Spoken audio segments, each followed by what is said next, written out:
party unity, the Epstein files. I mean, do you think Trump's in there?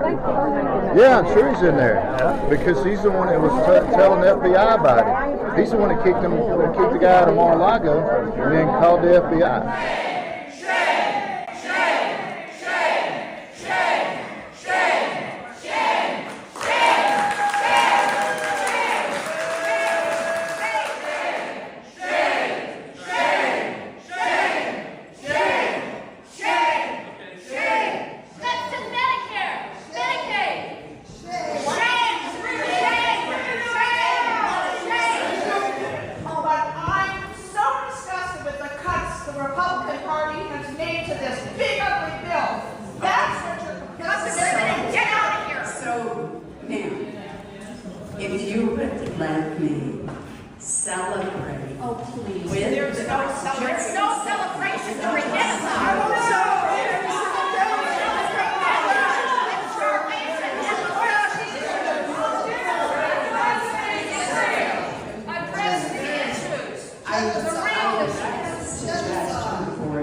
I would like the town of Searsport, which has worked so hard with state, local, and with me, to bring today about, to be able to celebrate. What about Gaza? Could you just wait?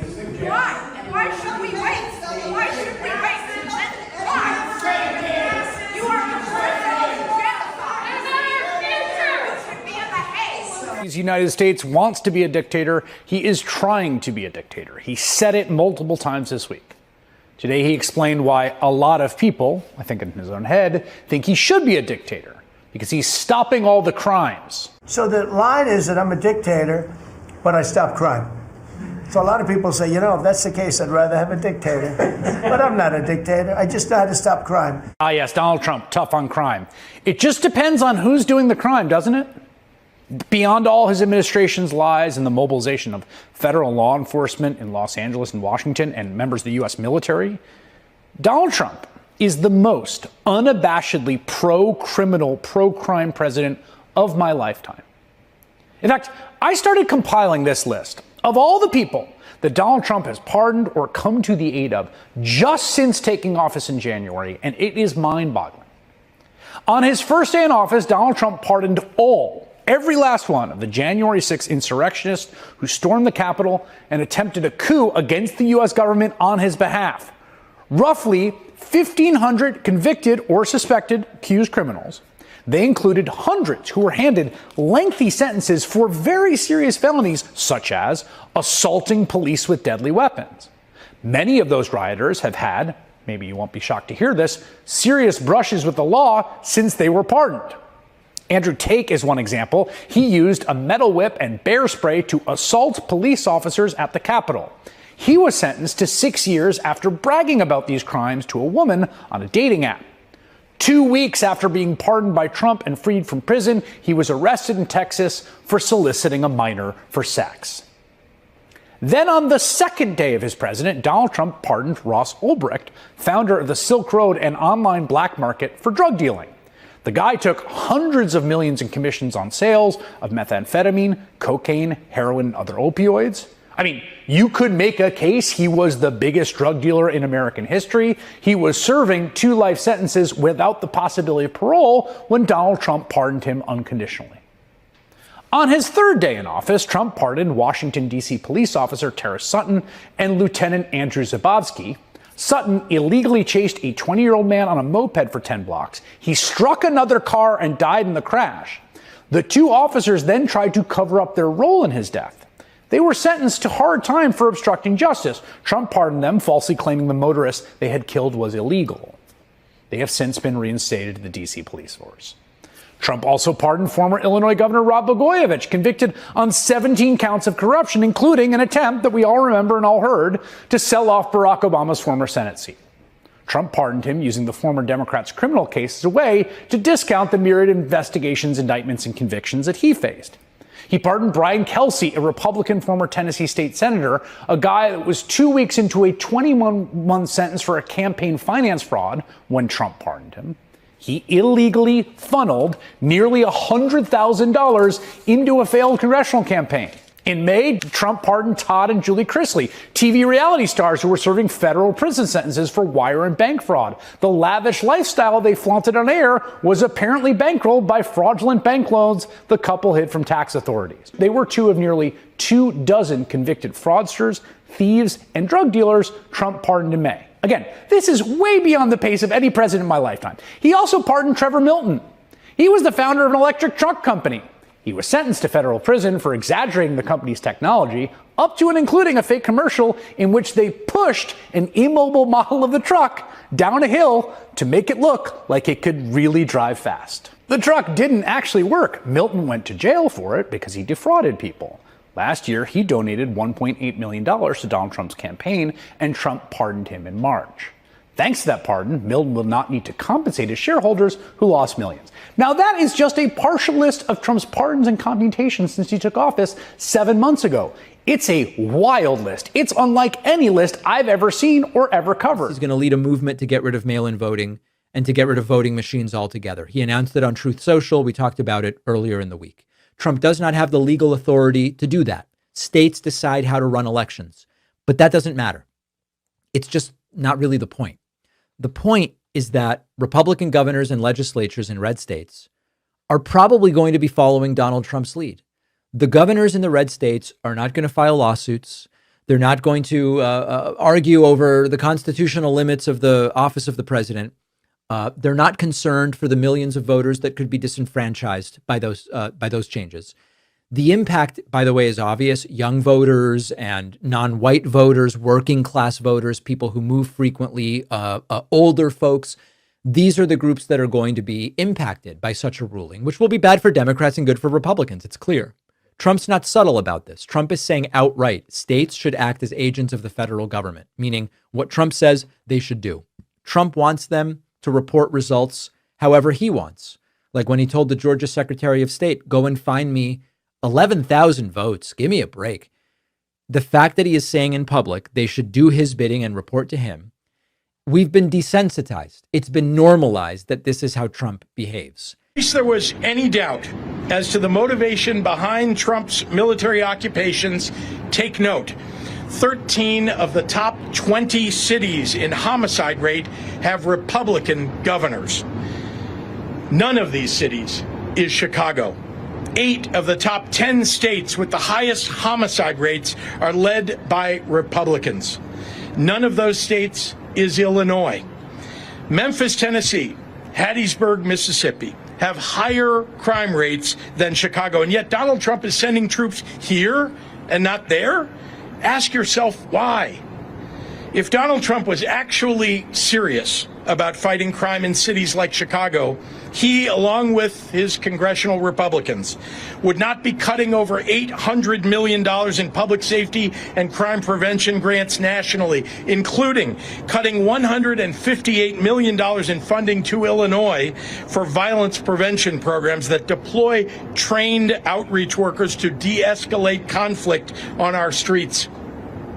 Cutting $71 million in law enforcement grants to Illinois, direct money for police departments through programs like Project Safe Neighborhoods, the state and local anti-terrorism training program, and the Rural Violent Crime Reduction Initiative. cutting $137 million in child protection measures in Illinois that protect our kids against abuse and neglect. Trump is defunding the police. All right, so now we see these 3 National Guard members do have their 9mm pistols on their hip. So here you have it, the armed National Guard. Now, what is National Guard going to do with their pistols? Who the fuck knows? Because you can't turn it on American citizens, right? So you've literally armed our guard for no reason. This is just asking for escalation. This is just asking for something to go wrong. You know, when I was in the Army, negligent discharges happened all the time. So how many of these National Guard who are not used to having their M9 on their hip going to ND in DC? We don't know. This is absolutely irresponsible. This is absolutely misuse of our service members. And this is just to intimidate the American people. Our American military is not here to intimidate its own people, but that is how they're being used. Error after error after error. They said they sent him to El Salvador as a mistake. They conceded it was an administrative error when they deported Kilmer Abrego Garcia from his home in Maryland to an offshore black site mega prison in El Salvador. Then the U.S. Supreme Court ordered the Trump administration to facilitate his release from that prison they had mistakenly sent him to, but the administration refused to do it. They said Kilmer Abrego Garcia would never be coming back. Then they brought him back to the U.S., even though they said they would never do that. They brought him back supposedly so they could prosecute him, but that decision to prosecute him caused a top federal prosecutor to quit, reportedly in protest, because he believed the Justice Department was pursuing that case just for political reasons. You may remember that the star witness in that case is a 3-time felon who was set to be deported. Instead, he was freed from federal prison by Donald Trump in exchange for his testimony in this bizarre case that they decided to bring against Kilmer Abrego Garcia. Well, now Trump has botched yet another attempt to try to make his own mistakes in this case go away. On Friday, Mr. Abrego Garcia was released on bond to await trial in Maryland while staying with his family. They summoned him to an ICE check-in and they arrested him there. His lawyers said the government intends to deport him again, this time to Africa, to Uganda, a country he has no relationship to at all. Already a federal judge has put a hold on that as well. Federal judge telling Trump administration lawyers, quote, "Your clients are absolutely forbidden at this juncture to remove Mr. Abrego Garcia from the continental United States." The judge then pointedly asked the government if that order, quote, was understood. Trump administration lawyer replied, "Your Honor, yes, we certainly understand that." This is a man's life. And this is what used to be our constitutional republic, both of which are being somewhat shredded by the Trump administration for something that even on their own terms has just been failure after failure after failure. They effectively lost on this again in court, but in the process still managed to tear apart this man's life even more. Remember this? They're taking black jobs. That was Trump last year blaming immigrants for taking what he called black jobs. But new numbers just came out, and it's Trump who's taking your job. Black unemployment soared to 7.2% in July, up 16% since he took office, and 50% higher than the record low 4.8% under the Biden-Harris administration. And get this, black youth unemployment skyrocketed from 13.4% last summer to 21.7% right now. A 62% increase. What do you have to lose? That was Trump in 2016 telling white people in Michigan why black people should vote for him. You're living in poverty. Your schools are no good. You have no jobs. What the hell do you have to lose? Well, under Trump, we lost 571,000 black jobs.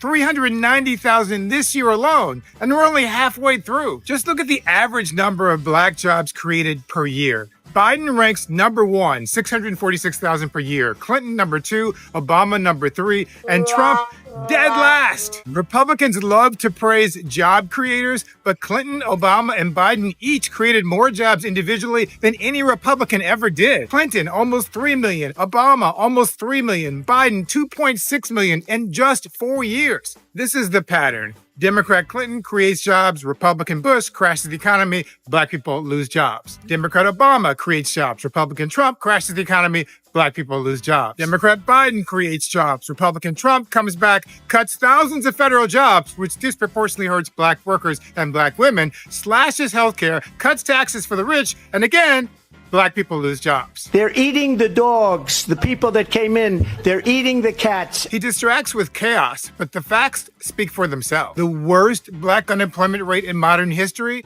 21.2% under Reagan in 1982. The best, 4.8% under Biden in 2023. And now, instead of learning from the weak jobs data, Trump just fired the person who collects the data. Kill the messenger. Instead of rethinking their failed policies, Republicans blame immigrants. But even after they deported thousands of immigrants this year, black unemployment still got worse. They're taking black jobs. No, Donald, you're taking black jobs. Republicans have been terrible for black workers. And you, Trump, are the worst of the worst. It's time for the trucker John Livestream. Gonna be a good time. Oh yeah. The trucker John Livestream. Come along for a good time. It's a good time, good time, good time, good time. Trucker John Livestream. Gonna be a good time. Gonna be the time of your life. Gonna talk some shit. Hush your mouth. Gonna talk a little smack. Gonna talk whatever comes of it. You're gonna always wanna come back. Well, yeah, it's the trucker John Livestream. He's the biggest, baddest, funniest mother you've ever seen. Watch your mouth, he's headed south. Not even sure what that means, but if it's one thing I know, the trucker John Livestream is the best thing you've ever seen.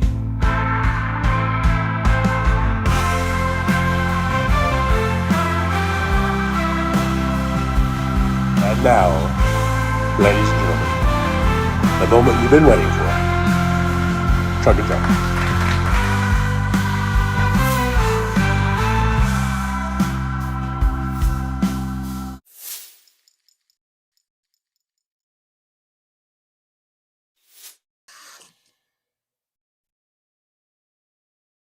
Hello, hello, hello. Testing, testing. 1, 2, 3. Are we coming through loud and clear? Test, test, test. A test, test, test. A 1, 2, 3. All right, there it is. I hear myself. We are coming through loud and clear. It is 11:30 a.m. Pacific time zone. And we're currently at about 88 degrees here in Las Vegas. Today's high expected to be 97. And we've got a whole string of days coming in at under 100 degrees, which is lovely. It's really lovely. All right, guys, thanks for being here. Now, I'm not able to scroll back to the very top of the chat, but I think I saw Sandy Foltz first, or at least that's the one I saw. And Sandy was reporting that she made it safely to Wisconsin. I always forget how to pronounce Wausau. Sometimes I hear people say Warsaw, I think, but I don't think it's Warsaw. I think it's Wausau. In any case, Sandy made it safely. That's the main thing. And then I think I saw Damon Dog, and then I think I saw Jolie. And after that, I don't know. But here I am. Here's where we're picking up in the chat, where Daniel Berry Sports Highlights says, "Hey everyone, happy Wednesday." Okay, that's where we're starting. So good to see Daniel Berry. Thanks for being here. Thanks for everyone for being here today on this wonderful Wednesday. Hopefully wonderful. Hopefully it's wonderful for you. I know we've got a lot of awfulness going on all around the country, but hopefully that's not happening to you. Let's see. I got user-ph9wt3e7c, otherwise known as William, is here. Josh Sees. Hello, Josh. Good to see Josh Sees. Aaron West is here, so we are at full mod capacity. The Fancy Factory's here. Hello, Fancy. I just figured out that I had not subscribed to the Fancy Factory. I had been subbed to, I guess, your other account that was just Fancy. And I finally figured it out, and now I subscribe to both. Just to make sure. I got them covered. Got my bases covered there. Let's see. You got Anna Moore's here. Hey, Anna Moore, good to see you. Thanks for coming on in and joining us today. The Fancy Factory says, I do not want a dictator. Neither do I.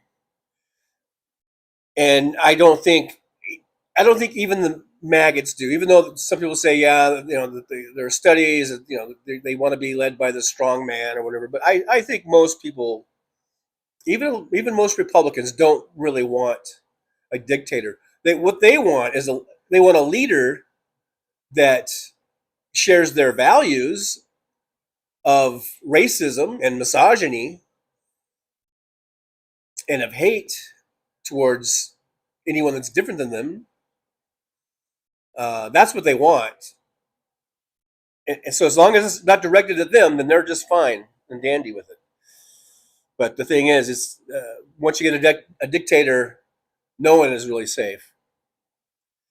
DPD 5844 is here. Greetings to all. Greetings to you also. Back at you. Teresa TAK is here. Hey, Teresa, good to see you. Thanks for coming on in. I do appreciate you being here, as always. Search for you. Search for you is here. I've been searching for you all my life. Oh, yeah. I've been searching. Damon Dog is here. Liberal Dan Radio is here. Hey, Liberal Dan. Speaking of Liberal Dan, today's the big day. Tonight's the big night. Don't be sure not to miss Liberal Dan at 7 p.m. Central Time. Special guest on the show, John Fugelsang.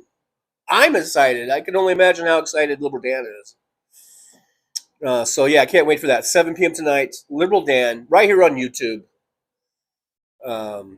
Special guest, John Fugelsang. Don't miss it. Don't you dare miss it, as they used to say back in the day. Anna Moore says, in the intro, DJ T said he is being a dictator, but then he stopped crime, he says. What about the children killed today while attending elementary school? Is that the Minnesota one? Was it Minnesota? I guess it's hard to keep track. I just saw, I didn't read too much on it, but there was a shooting, I think, in Minnesota today. I think that was today. And don't be surprised if Donald Trump tries to say, see, now we need to send National Guard over to Minnesota. Every time something happens, it's going to be, we got to send National Guard in. Which is really disgusting. For him to use these type of things to further his agenda, which is basically to declare martial law, cancel the elections, and declare himself president for life. That's what he wants.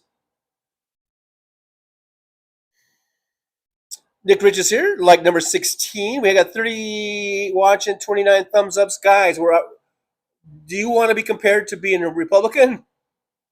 We are operating at a thumbs up deficit. So let's remedy that. Make sure you hit that thumbs up, and let's not be like Republicans and operate at deficits. Let's at least balance the budget. But Nick said 11:20.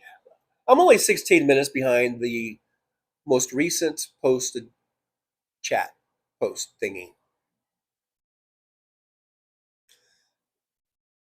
16 little minutes a day. Liberal Dan says, big day for my show. Yeah, big day.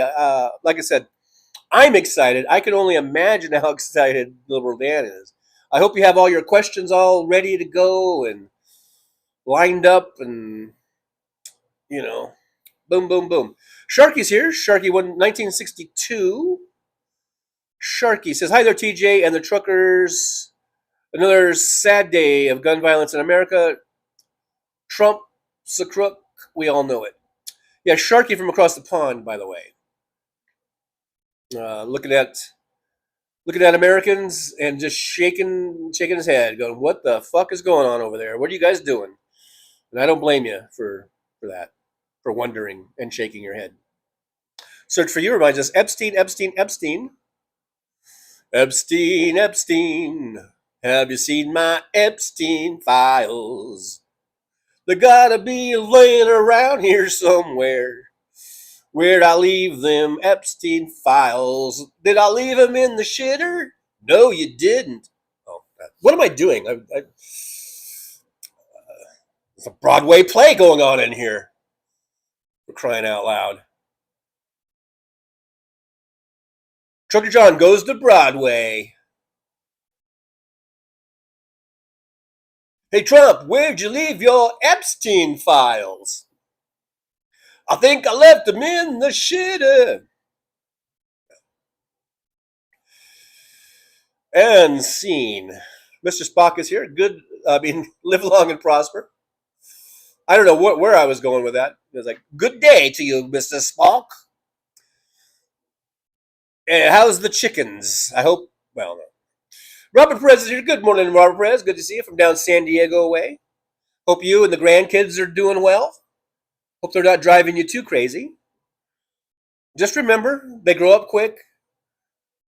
Enjoy where they're at, their stage of life right now. Enjoy that moment. But they'll be growing up, Anna Moore says that DJT has decided to skip sending the National Guard to Chicago. Oh, did he? Good. Did he think better of it? Fancy Factory starting things off with a $2 super chat. Thank you so much, Fancy. Yippee! Going out to Fancy Factory. Also a thumbs up and a heart. Where's the heart? There's the heart. There you go. Thank you, Fancy Factory. I do appreciate that. Thanks for that. Great way to support the show. You can also support the show by liking, subscribing, and sharing. All free. Doesn't cost you a dime. We also have, super chats, super stickers. If you want to do a little bit more, memberships, $1.99. I think it's $1.99 a month. Starting off at. So I don't think you can beat that deal. That's a pretty good deal. Get all this loveliness, all the entertainment, the Broadway spectacle, right here on your little device. You get like a Broadway show for $1.99. Man, can't beat that. Teresa TAK says Trump sucks and glad he backed down. Not going to send troops to Chicago, at least for now. Who knows?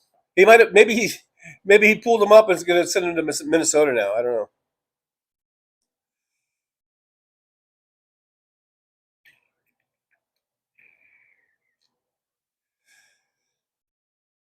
Now I haven't seen the polls lately or anything like that, but maybe he's not getting the reaction or the rise in the polls, so to speak, that he was hoping for. Sandy Foltz, hi from, maybe I'll reverse that. Hi all from the way, or all, wait, boy, I'm messing this up. I'm just going to read it. Hi from all the way from Wausau, Wisconsin. Hopefully I'm saying Wausau correctly. Sandy made it to Wausau. That's where her son lives. He's visiting over there. So I hope you guys have a great time. I know you've been talking about there for a while, so I'm glad you made it, and sounds like a cool thing. Let's see what else we got here.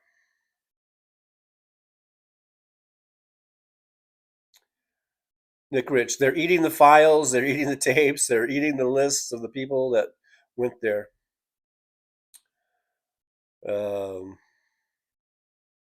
Gonna have a good time, good time, good time. I do sing my own theme song as I'm sitting here.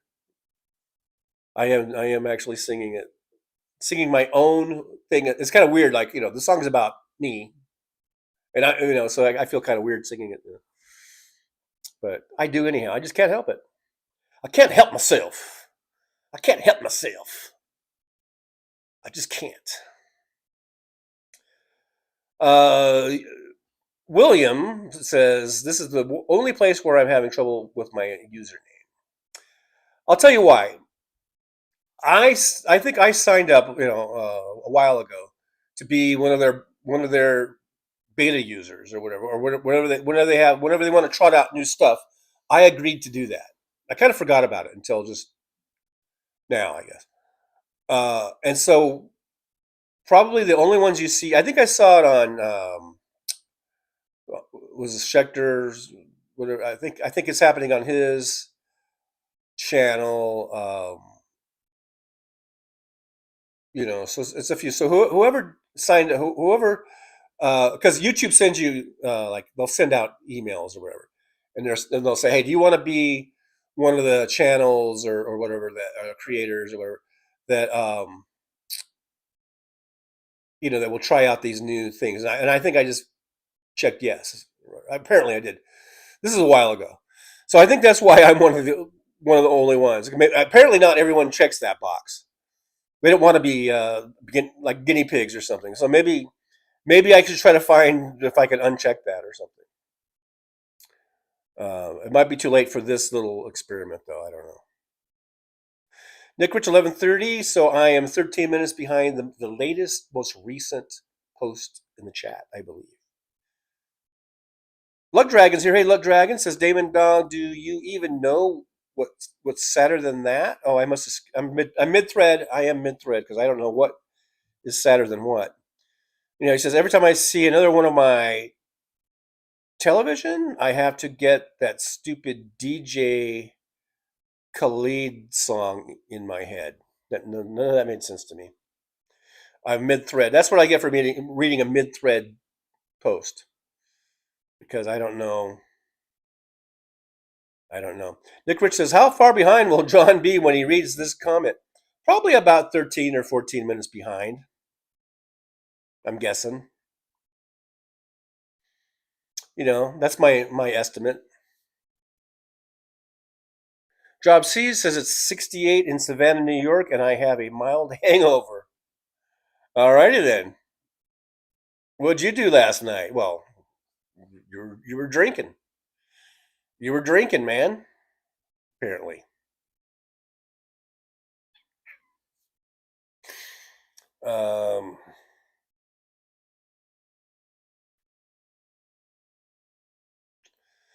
Roxanne says Repeto Dawkins or something like that. Don't have values. Well, you know what I mean. That's the word they always throw out. Oh, I'm out of coffee. They're always talking about their values, and they don't share values with the liberals, and I'm like, I've always thought that, like, what values do you have? Your values of racism and your values of misogyny. That's their values, man. Tim Farrell's here. Good to see you. Thanks for coming on in. I was just looking to see. Oh, look what I got. I got on my TV. It's a guy going down a highway. Imagine that. Yeah, Tim Farrell is here. Let's see who else is here. So anyhow, one thing I just saw a little post somebody posted. I guess it was a special election we had was it Iowa or somewhere, and a Democrat won, and it was a place that Trump had won by 11.5% or something like that. And it's Iowa, and the Democrat won the special election, so that's good news. Also, there was a Susan Collins clip in that intro, and I also saw something where the Democrat that's going to be running against Susan Collins, or I think for her Senate seat, is outpolling her right now by a lot. So that's good news. Although we are still over a year away from the congressional elections of 2026, but I guess the Democrat that's running against Susan Collins is leading pretty big in a sort of a head-to-head poll there. So that's more good news, more good signs. I'm really hoping we have a big, giant, huge blue wave in 2026 congressional elections. DPD 5844 says Democrats flipped the. Oh, speak of the devil. I was just talking to this. It says Democrats flipped the Senate in Iowa. Yeah, to or yay to. Well, that's not how you spell yay, but okay, yeah. I think you meant yay. Yay to Iowans for defeating the Nazi fascist white nationalist regime of pedophiles. That's a mouthful. But yeah, congratulations, and hopefully that's a sign of good things to come with Democrats flipping houses, flipping seats, turning red to purple and purple to blue, all that kind of good stuff.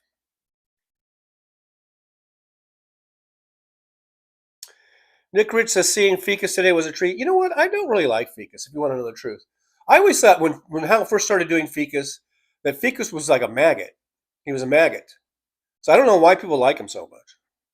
Now he has kind of seems like Hal has sort of changed the character, where he's not maybe so maggoty. He's just sort of this dumb hillbilly.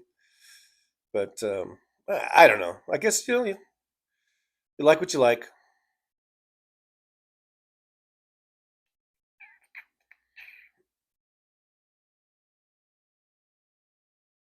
Look, Dragon says I can eat 30 hot dogs in 16 minutes. You need the ketchup.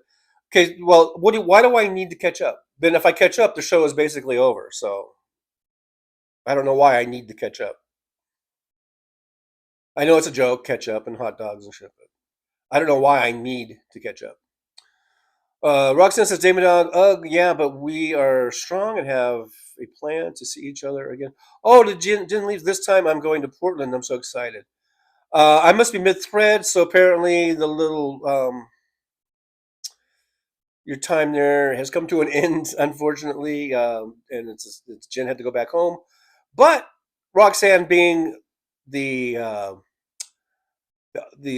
sunny optimist and being positive, having positive attitude, says this time I'm going to Portland. I'm so excited. So look at there, you got something to look forward to. Hopefully, it's not too long that you guys will be apart, because I think you guys enjoy each other's company. It seems like. And there's Jen, says the Fancy Factory High. So yeah, there's that. There's we're all witnessing this romance between Roxanne and Jen, and I think we all love it. We all love seeing this happen.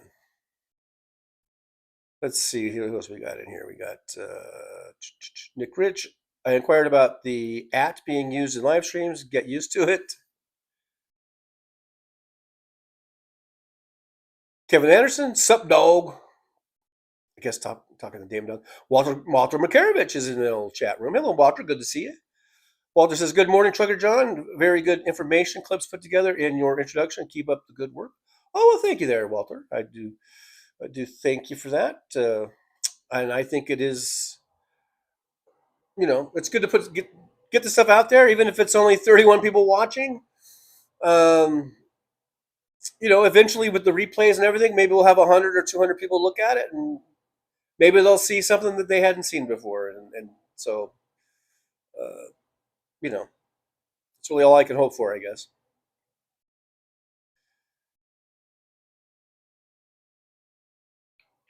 Jim the Bay says, I still have until 3:30 tomorrow afternoon to keep my head on a swivel for maggots and gators. Oh, are you still there until 3:30 then? I guess. I don't know. I can't keep up with the schedules.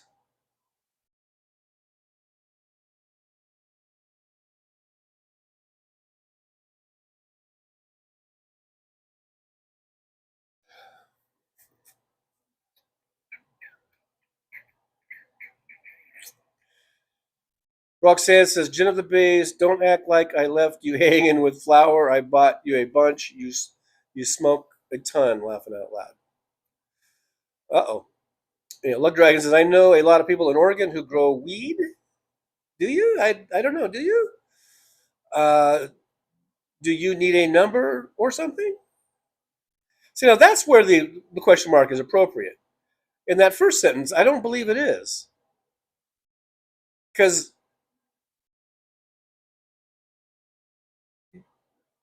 You should know if you know a lot of people in Oregon.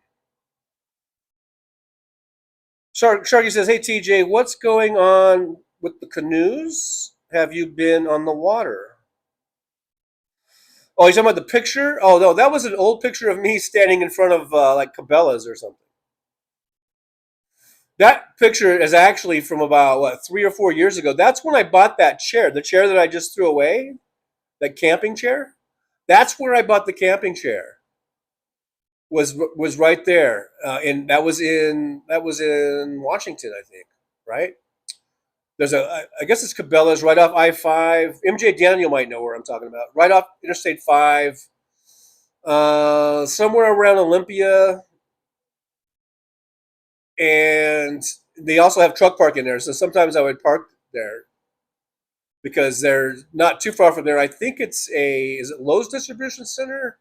There's some sort of a DC over there, or maybe a couple different ones, actually. And so sometimes after making a late night delivery to one of those DCs, I would just go over to that Cabela's parking lot and park there overnight. And then I would go into the store and get some coffee. They had a little restaurant in there. So I'd grab some food and grab some coffee. And then I bought the little camping chair, that folding chair there. That was like 3 or 4 years ago. So when I took that picture, yeah, I guess they had the canoes out there in front of the store. Mr. Spock says, I'm going to do a live after Trucker John. I'm giving the Meat Birds corn cobs. It's hilarious. Oh, that sounds cool. Jim Blaze says, I do what I can to be safe. I'll take a deep relaxation gummy and fly nonstop to San Francisco for the weekend, then back to Oregon on Sunday. You got that? But now we have Jenna Blaze's itinerary, so we can keep track of that. Look, Dragon, I'm smoking weed with my left hand while typing this message with my right hand at this very moment. I should have sung that like Alanis Morissette. I'm smoking weed in my left hand, typing this message in my right hand. Or however that would go. Mrs. Flock, hoping to get a Trucker John raid, laughing out loud. Absolutely. Why not? Why not? We'll give you a raid, Mr. Spock. You want a raid? Christina Weibel's here, and Christina says, Iowa, her last name is Dre. I believe that's how it's pronounced. So, yay, Dre. Y-A-Y, yay, Dre. Roxanne79 says, Jim of the Base, I'm so excited for that walk to the dispensary. Keep those steps up, babe. Win-win. It's a win-win situation, apparently.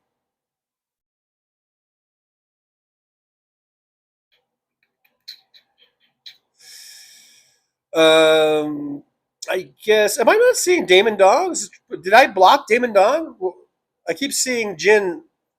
Oh, okay, I did skip because Damon Dog says, Jen, are you going to a Giants game? I apparently skipped over that because the word Giants doesn't really. Instead of attracting me, I get repelled by it, I guess. Anyhow, but Jen says, yeah, he's going to go see a Giants game.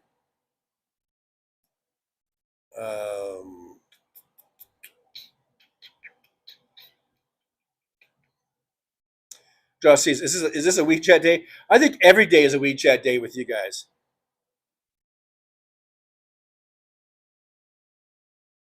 Mr. Spock says, vote for empathy. Don't let it go extinct.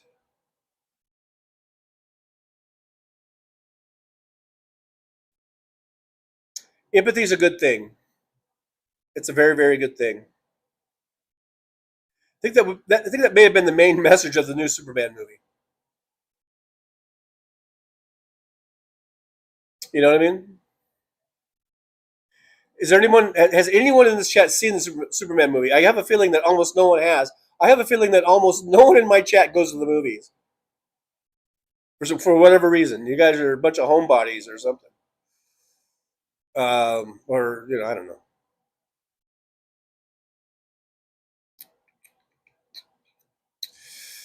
Luck Dragon says the man who shot up the church today was paid by the Republican Party to distract us from the Epstein files. You don't know that. You really shouldn't say that. You really shouldn't say stuff like that. You don't know that. Unless something came out, you need to attribute where you're getting that information from.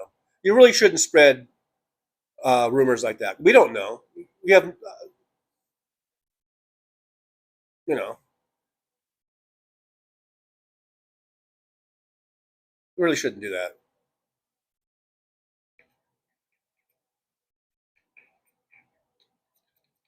Now, will the Trump administration use this in some way? Absolutely. They're going to say crime is going off the hook there in Minnesota or whatever, but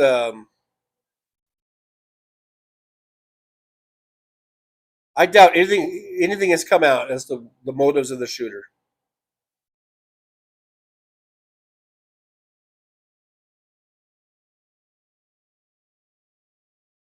Luck Dragon. I will never root for the Dodgers, but I love Shohei Ohtani and Fernando Valenzuela. Rest in peace, Fernando, by the way. Well, I'll never love whatever team you root for then. Roxanne says, oh, thanks. It's the best romance in the world. Many people are saying so. It's the best romance in the world. We do enjoy each other's company very much. Thanks for the support, my friends. You rock. Yeah, we're just happy for you. It's always heartwarming to see people in love with each other and being good to each other. Lindevois here. I want to see his chickens. Laughing out loud. Well, stay tuned. Mr. Spock is going to go live right after the Trucker John show.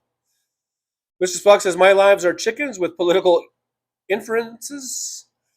You got to listen between the lines sometimes. Oh, I bet.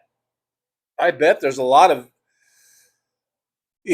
suggestive and innuendo and all that kind of stuff. Suggestive innuendo. That could be a name of a band. Suggestive innuendo. Josh says, is there a video of a ceremonial disposal? No. I did post videos just of the new chair and the old chair. But I was thinking about doing that, and then as I was walking out to the dumpster to throw the chair away, I realized that I left my phone in the apartment, and I didn't feel like walking back to get it. So I just said, I've done enough videos on this. I did the whole unboxing thing with the new chair, and I did a whole bunch of stuff with the old chair. So I just figured enough was enough. But there is it's either a video or a photo of a side-by-side type of deal with the old chair and the new chair.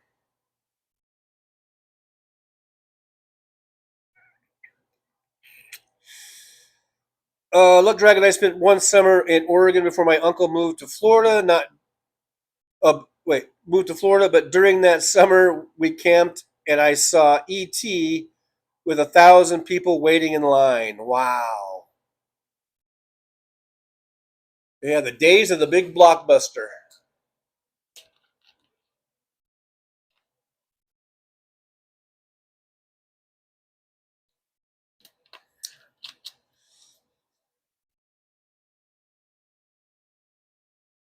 Nick Rich says, one useful thing about the leaderboard is that it shows the YouTube channel name and easy to see unique identifier.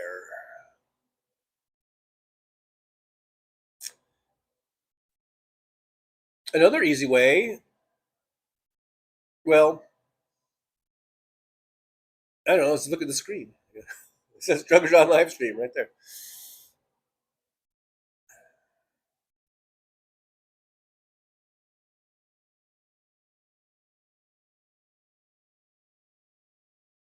Mr. Spock says, try either Linky Links or Bright Eyes.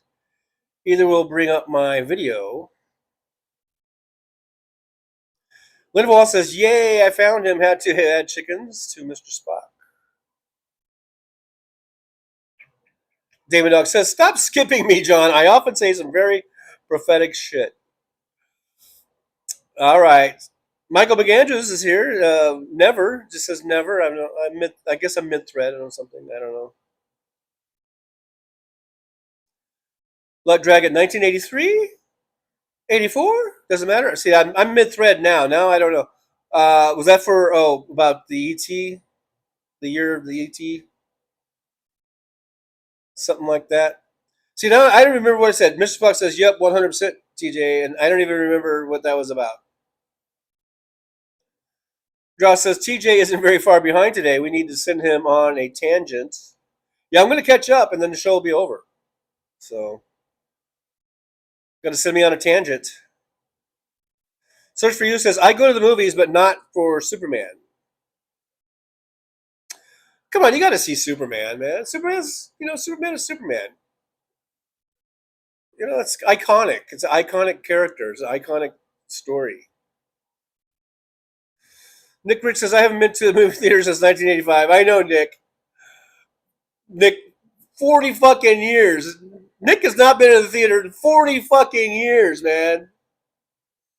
Can you imagine that? That was like, the last thing that Nick saw was probably like, what?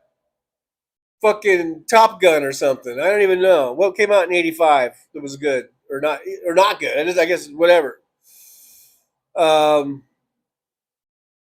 Jesus, Nick. I mean, hey, you know, to each their own. I know. And you save a lot of money by not going and just watching movies at home and stuff. But I don't know. I guess I've always liked going to the theater. Even like the other night, I went and saw Nobody 2. And it was just nice to see it on a big giant theater. And although this Cinemark is an old one, and they have seats that are probably from 1985 in it. So I should go to. There are better theaters around. I should probably. That's the closest one, but for just a few miles further, I could go to a much better theater. But it was also only $5.50 for the ticket. So the other places I think are more expensive with the better seats. You know, now they have like recliners and shit in most of the places. Luck Dragon, I'm not spreading information. I'm only fighting fire with fire. Well, I think it's one thing to fight fire with fire, but it's another thing to spread misinformation. And I think, you know, you're a little premature on the motives of that shooter, or if the shooter was, you know, working at the behest of the Trump administration. We don't know yet.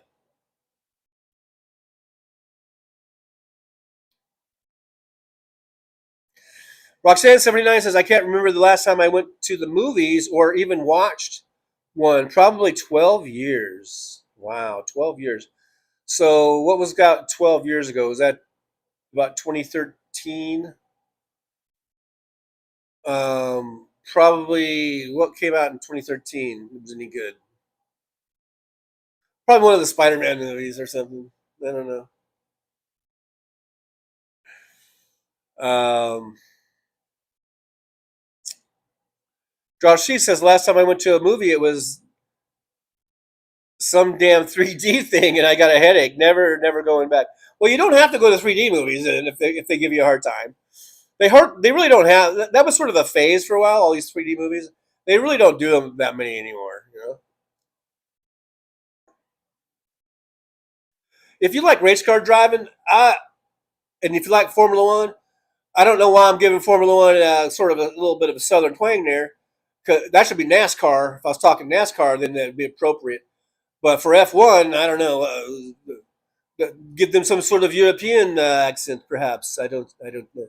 But if you like F1, go see F1.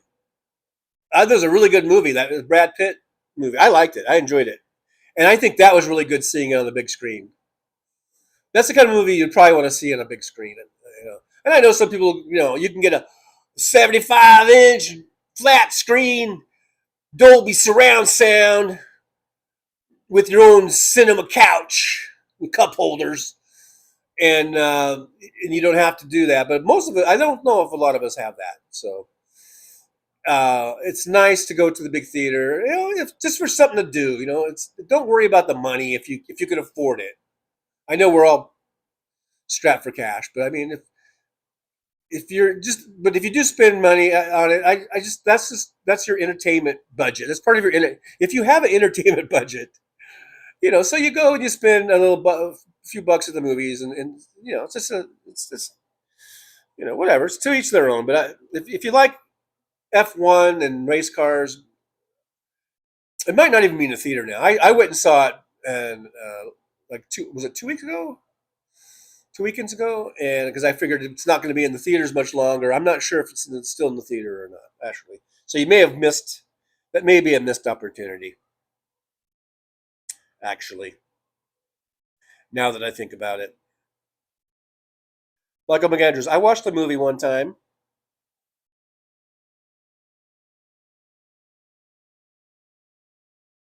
Really? Only once? Josh C says, last time I went to a movie... Oh, that was in 3D. I already read that one. Aaron West says, the last movie I saw in the theater was The Princess Bride. Wait a minute. Just this past Saturday, followed by a Q&A with Carrie Elways. Oh, that's awesome. At first when I was reading that, I'm thinking like, what, the original one? Like from 1979 or whatever? What year was that came out? Or 80-something probably? But yeah, so it was a special screening with Carrie Elways. Elves. I don't know how the gentleman pronounces his last name. I really don't know. But yeah, that sounds pretty cool. Were you able to get a selfie or something with him? Take a selfie? I would have if I could have, if it was something that they were doing. Luck Dragon says, I bet you $100,000 that Diamond Gin gives to Roxanne I bet you $100,000 that the Diamond Gin gives to Roxanne is going to be prettier than the one Travis gave to Taylor. I haven't seen that one. I haven't seen it, so I don't know. Mr. Spock says, I want to see the white egg yolk eggs from Japan. White egg yolk eggs. Ugh. Sounds weird. William, and we know William by the W in his thing there, says, the last movie I saw in the movies was Once Upon a Time in Hollywood in 2019. Well, that's a good choice. That's a good choice. Yeah, it's been 6 years. Has it been 6 years already? But at least you saw a good one. That's a good movie. That's an excellent movie, and that's a good movie to see in the theaters. As you know, Tarantino's my favorite, and I think that's I love that movie. I mean, I love all of his movies, but I just love the movie more than anything, just because it just took me back to that time. I mean, I grew up in the desert in California, in Southern California, but we were close enough to LA that we would go down to LA quite often. LA and Hollywood, and a lot of that takes place in Hollywood, 1972 or whatever year it was supposed to be. And it took me back to that time. They did a really good job dressing up the streets there to make it look like 1970s LA and Hollywood. So just for that alone, I loved it. And then plus just the storytelling and the Tarantino style of movie making, and Brad Pitt and DiCaprio, they were great.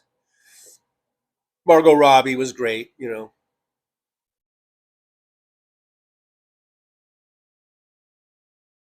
So I'm glad you picked a good movie to get to the theater to.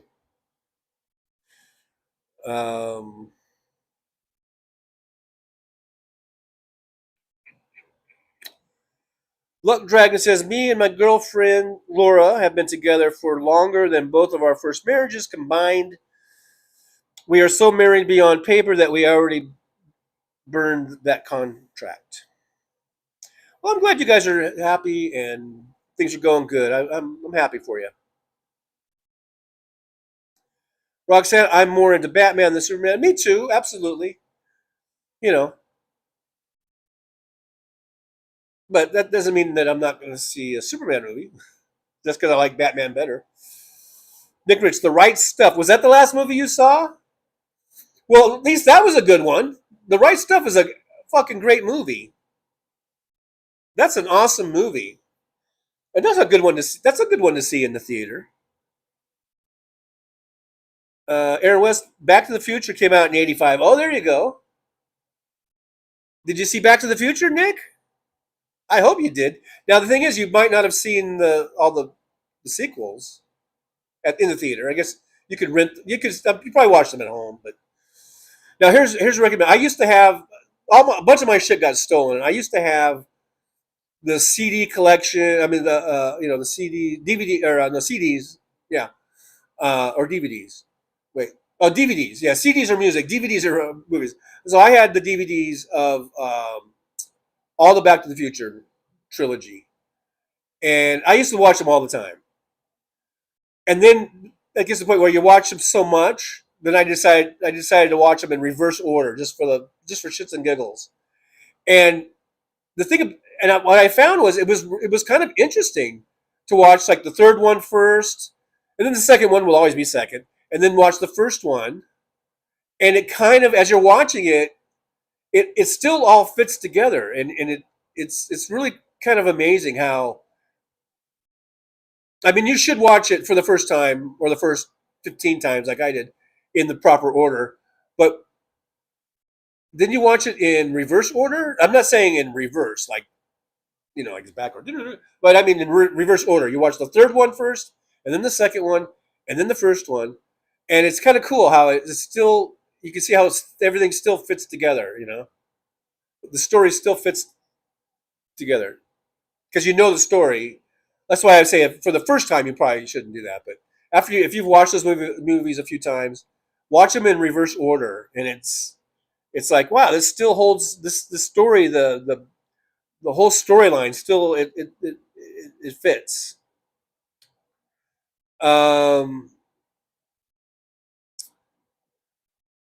Josh C says, "Luck Dragon, my mother-in-law and unofficial father-in-law will never get married."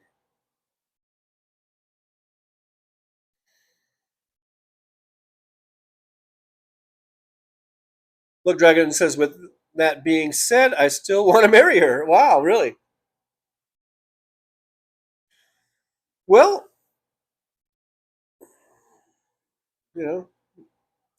I'm not going to say nothing.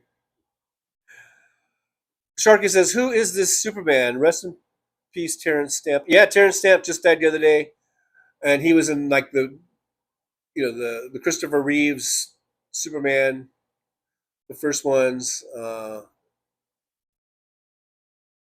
and yeah, Terrence Stamp was a good actor, did a lot of good stuff.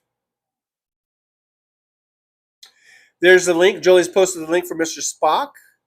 If anyone wants to go check out the chicken videos. And I believe Mr. Spock is going to go live right after the Trucker John show here. Look, Dragon says, "We do have matching tattoos." She has a Betty Boop on her ankle that is so worn and old that it looks exactly like my Raider tattoo on my skin. Oh, that's hilarious.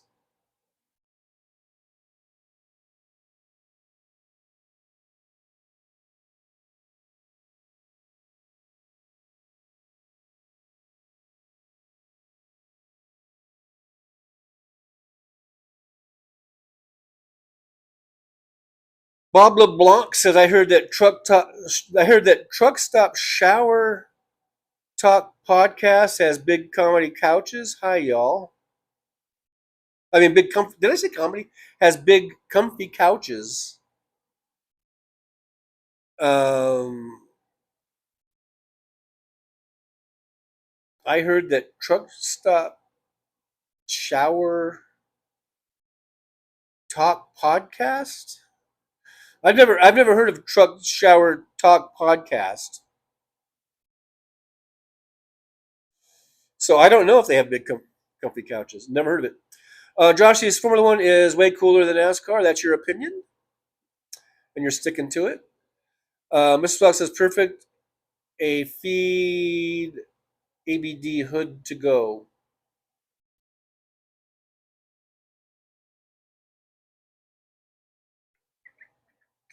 A perfect feed and good to go is what Mr. Spock meant to say. Christina Weibel, Gone in 60 Seconds is a good movie. Nicolas Cage.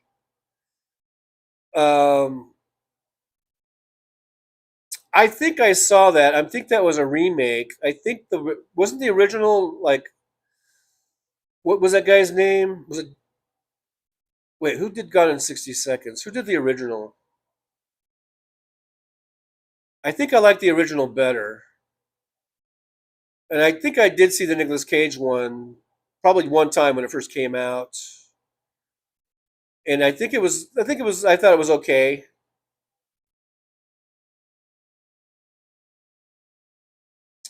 You know, it was all right, I guess.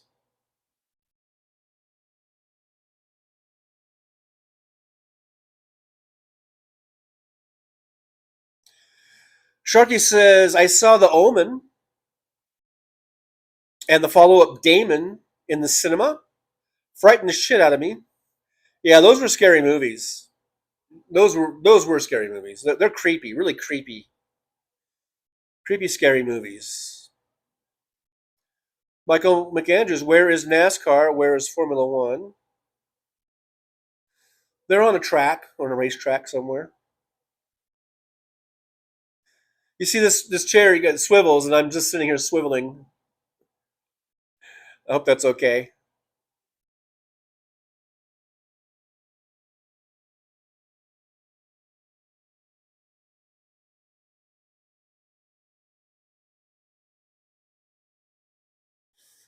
Christina Weibel says, the last time I went to a theater was when Jaws came out. Gosh, that's even further back than Nick Rich. That had to be, what, 75 or so? Well, they're just now, yeah, because they're just now doing the 50th anniversary, so it was 75, yeah. That's the last time, Christina? Wow, you must really hate theaters. For some reason. Like I say, to each their own. To each their own, you know. Damon Dog says, I can hear NASCAR from my house. I only live a couple miles from Charlotte Motor Speedway. Oh yeah, I bet you hear that on race day, huh?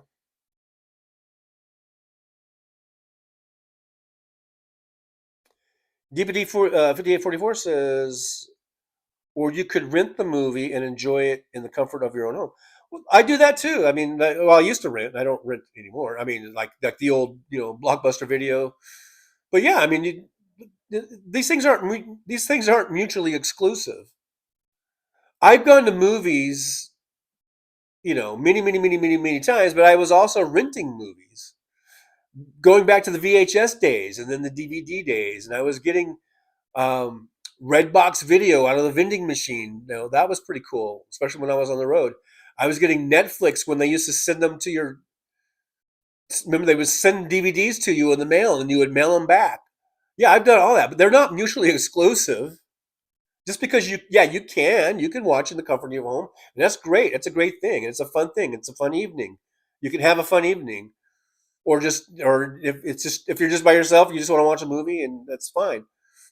But it's not mutually exclusive. It's not like, I'm just going to rent a movie and I'm never going to go to the theater ever again. No, you can do both. You can do both. They're not mutually exclusive. User William says, I may go see Spinal Tap movie next month. Yeah, that's coming out.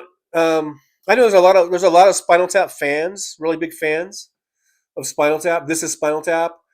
And it's funny, like a mockumentary. It's one of the first mockumentaries, I think. Rob Reiner directed. all those guys, and Harry Shearer and everything. But to tell the truth, I went and saw it in the theaters, and I fell asleep. But I was really fucking high. I mean, I guess high end drunk or something. I don't know. And I passed out in the theater. Oh. So since then, I mean, I saw the first, I don't know, 10 or 15 minutes of the movie and I passed out. And then I woke up to an empty theater, where the lights were on and everything. Like nothing was playing on the screen. All the lights were on, and I just woke up. And my cousin Dan, we had gone to the movies, and we had been like smoking weed and drinking beers and smoking more weed. He was watching me to see, like he was standing way in the back, by the exit, and he was just watching me to see when I was going to wake up and how I would react, I guess, And then when I woke up, and I woke up, and I'm like, what the fuck happened, I'm like, I was like kind of dazed and confused, and like, where am I, man? What the fuck? Where is everybody? I'm like, did the movie play? I was totally disoriented. And then I hear someone laughing in the background, and I turn around, and it's my cousin was up there, was laughing his ass off. And then I get up, and he's like, "You missed the whole movie, dude. You were snoring through the movie and everything." And I was like, "Oh fuck, man." So that's my whenever I think of this is Spinal Tap. That's my memory of this is Spinal Tap, is that I didn't watch it. I passed out, and not to say that the movie was boring. I mean, but I think it was probably boring. But it seemed like a boring movie, and then plus I was so fucking high and a little bit drunk, and I did it. So mix that with a boring movie, and it's a recipe. And this is when I was, what was I, 20 something? It's not like I'm old. It's not like now I'm an old man. All I got to do is sit down in a couch or a chair, and I'm gonna snooze out. That was not the case in that time.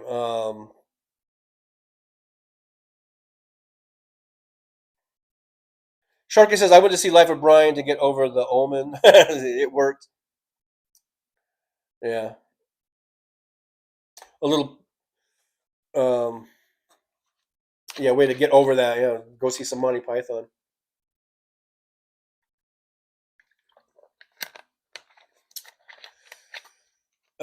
Mark said, I like Monty Python, especially the Holy Grail.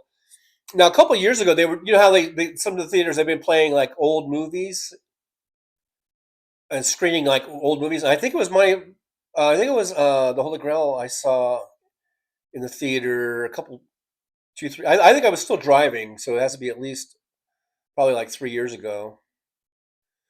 And when I went, I thought, oh, I'm going to go see that at the theater, because I remember seeing it in the theaters like way, way, way back when it first came out. And I thought, oh, I'm going to go see it in the theater. That'd be cool. So I went to go see it, and I was surprised. Hardly a seat in the theater, completely full.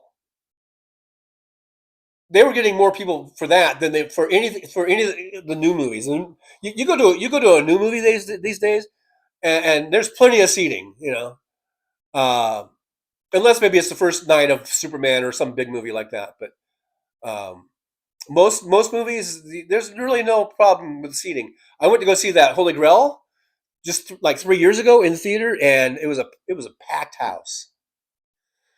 So people love seeing those old movies in the theater, apparently, based on that one time. Look, Dragon, I can see Saturn from my house on Mars. Wait, you have a house on Mars?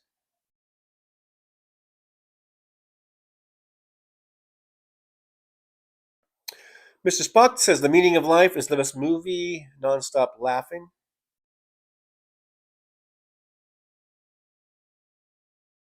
Look, Dragon says, my mother named me Brian because of her 2 favorite movies at the time, Life of and Piccolo, Brian Piccolo. Aw.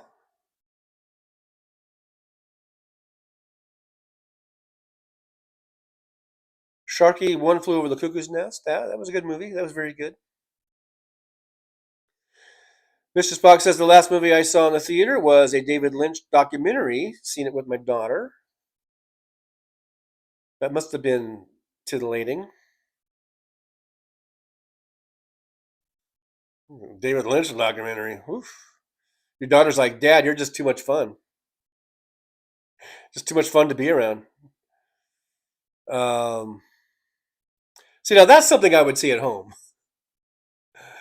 I think I would see the David Lynch documentary. That's what I would watch at home. I would not go to the theater to watch a David Lynch documentary. Okay, sorry. That's just how different me and Mr. Spock are. Nick Rich, I've got a bunch of DVDs, tons of movies I still haven't seen yet. Why aren't you watching them? You have a ton of DVDs. Just start watching them. Or do you not have a DVD player? Those are probably hard to find now. I think I was looking for a DVD player not too long ago, and I don't think they even carry them anymore. It's like everything is streaming, you know.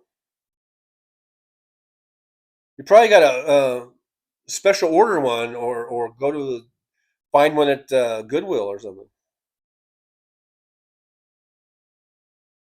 Luck Dragon. My mother showed me The Exorcist when I was 8 years old.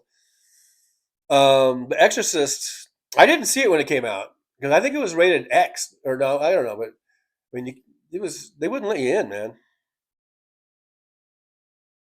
without an adult, I guess. And my parents wouldn't take me. Blah blah blah. My name is Nobody. No, Nobody too. It's not My Name is Nobody. It's Nobody. No, there was Nobody, and Nobody too. My Name is Nobody. I know what movie you're talking about. It's a western. It's a spaghetti western, right? And if it's the one I'm thinking of, it was a very good movie. But just Nobody, and just plain old Nobody too. They are of this century. Josh C says the paper stamp marriage certificate is just that. When you know, you know.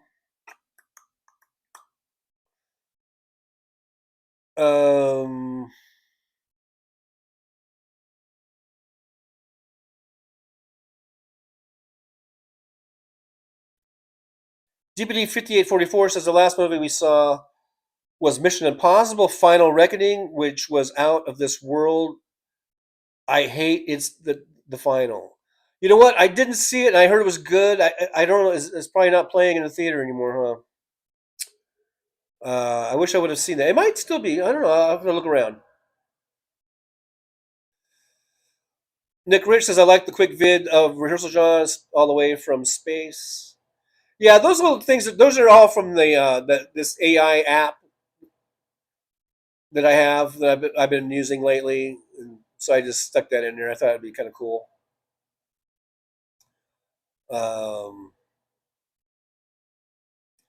Look, Dragon to television and movies is so fake that we should not even watch it. Man, Mr. Negative there. If you don't want to watch movies and TV, then don't do it. But you know, you watch it for entertainment value, mainly. Not for realism, for the most part. Josh C says this chat should make a movie Bong in 60 seconds. Sharky says Walker something.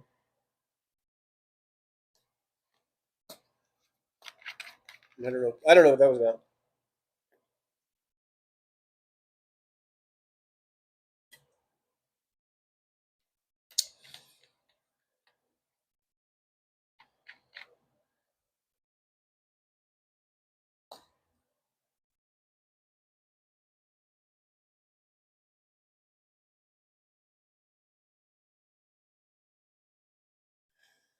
Look, Dragon, welcome to the Twilight Zone where fake TV becomes reality. I don't know. I Look, Dragon's getting all, hostile to movies and shit.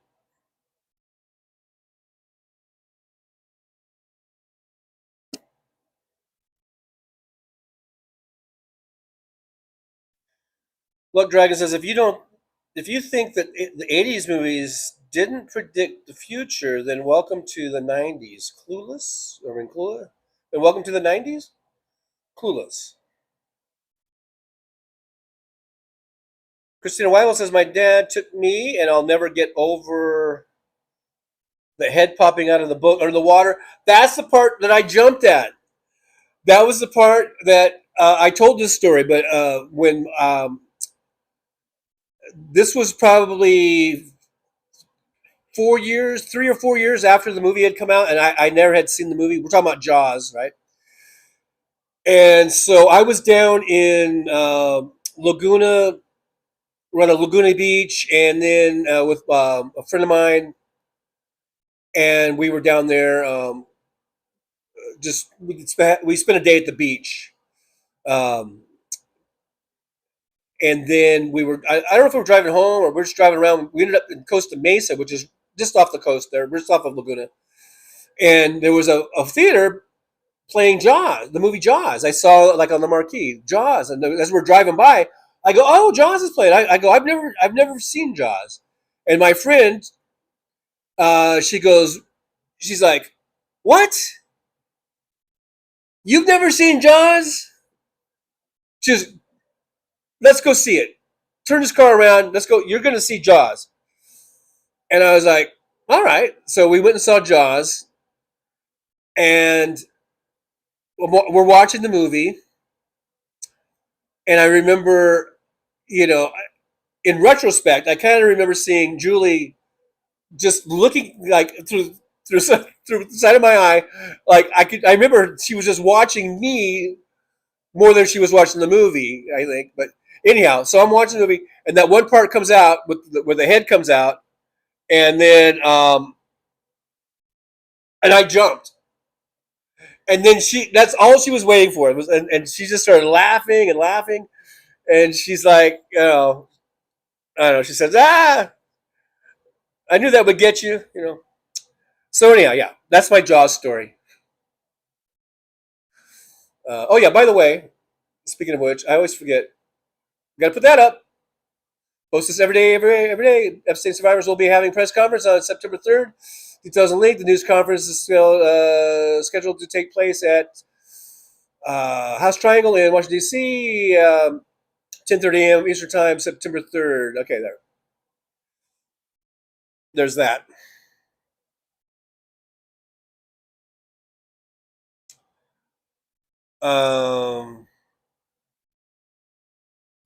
Look, Dragon, Idiocracy, the movie is our mark now.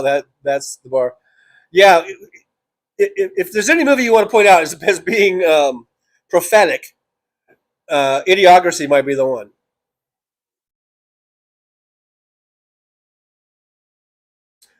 Michael McAndrews, reality is so fascinating compared to movies, although I like many old movies. You know what? I don't really like old movies. I like when people talk about old movies, I think of like old black and white movies from the 40s and 50s. I really don't like them for the most part. I think the acting is stilted and the dialogue is, a lot of it is just, I don't know. I wouldn't say on the nose. I think, but maybe the acting is very just memorize your lines and don't bump into the furniture. And that's how they were. That was the philosophy, and that's how they acted. I don't know. I'll take anything. I don't think movies really started getting good until about the late 60s, mid to late 60s. They started getting better. I don't really like old 30s and 40s and 50s movies. They're not, you hear about, oh, they're so great. These are great movies, on the waterfront or whatever. And then you watch it and you're like, oh, this is corny. It comes off as, and all these like Humphrey Bogart movies like are supposed to be so great.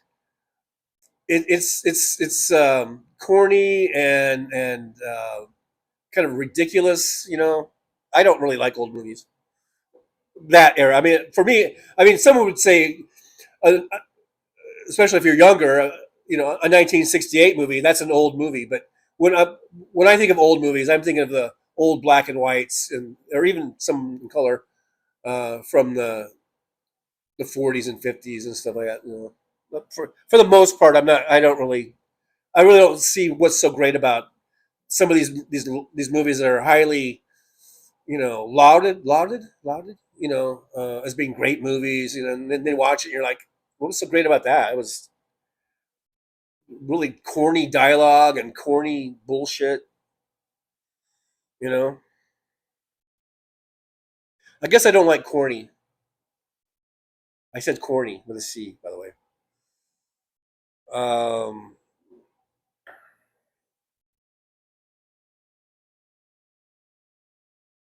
Look, Dragon says mothers in the 70s were showing The Exorcist to their children in order for them to act right.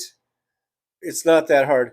No, I don't think anyone other than your mother was taking their kids to see The Exorcist. I really don't. You're the first one I've heard. I don't think people were taking their children to see The Exorcist. That's not my experience. That's not what I remember. I'm not saying there weren't some kids that got in there or whatever, but that was not a thing that I recall. At least not where I was from. In my town. Nick Rich, now that you mention it, TJ, puff, I guess. Jolie says, I've had the same Netflix account since you could order DVDs. I don't even watch Netflix a lot, but just can't bring myself to cancel it. I've had it so long.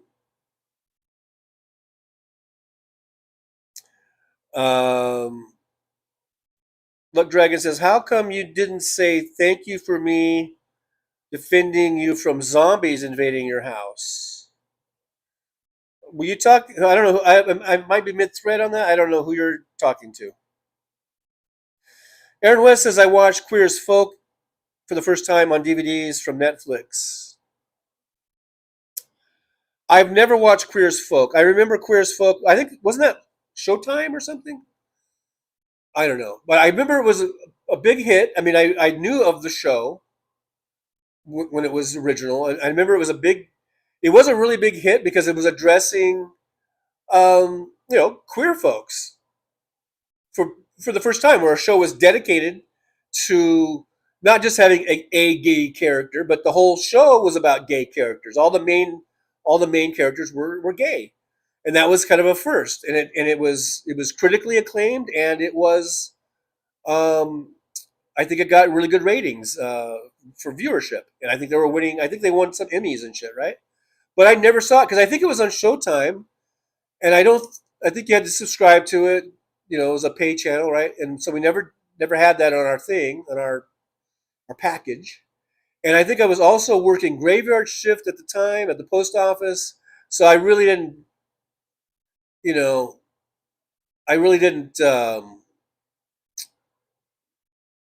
you know, buy extra things like that. I would just watch whatever I could watch on regular TV, you know. So I kind of missed the whole Queer as Folk thing. But I you know, I do remember probably seeing little clips of it, maybe on like on the Emmys or something. I don't know. But I've never seen the show, actually. I've never watched any episodes of it.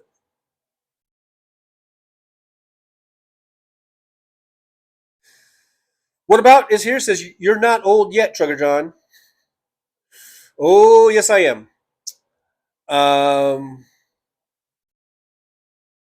Look, Dragon says, in this very moment, I just want to see Rocky 1, Rocky 2, and Rocky 3 with Trucker John in my company? I don't know, do you? I like the Rocky movies. I don't like Stallone anymore because he's turned out to be a maggot, but I love those Rocky movies. It's kind of funny. Whenever I think of Jaws, I always think of Julie. And whenever I think of Rocky, I always think of LeRae. You know, it's who you went with, certain movies. But I like the Rocky movies, for sure. Especially Rocky 1, you know. Rocky 1 and 2, I think they're the best.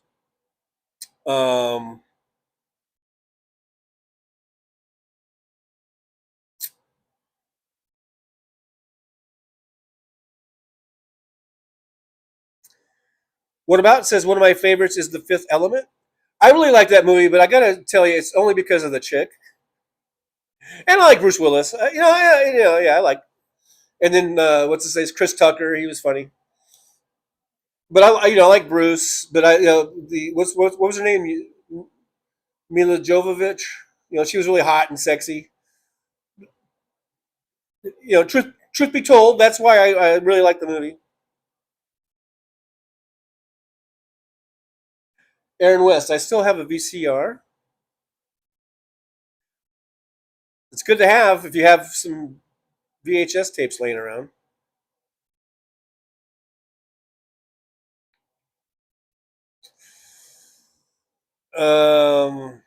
Mr. Spock says, my daughter liked the documentary. Okay, all right. I'm just saying.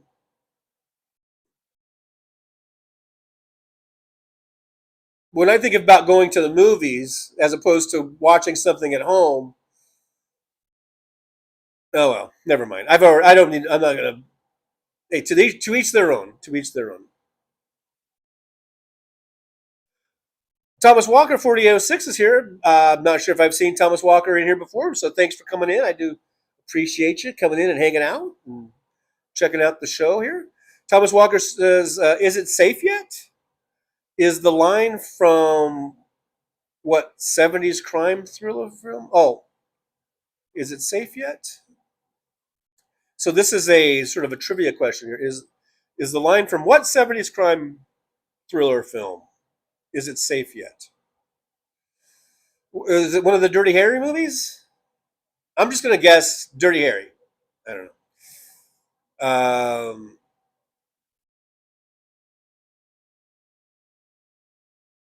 Michael McAndrews, what are we talking about? Who knows?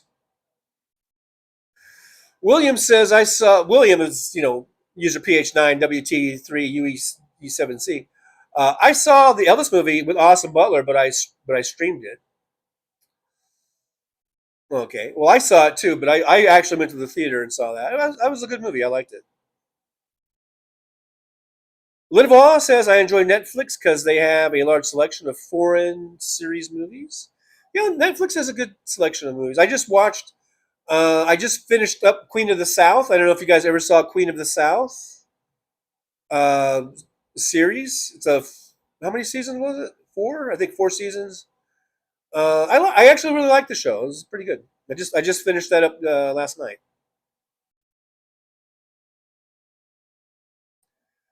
Mr. Spock says, both me and my daughter seen the pro-David Lynch bias in the movie and could overlook it. I filled her in with what they left out. Whoops. I just hit the table with my remote thingy here. I guess I don't know enough or care enough about David Lynch to want to go see a documentary in the theater about him.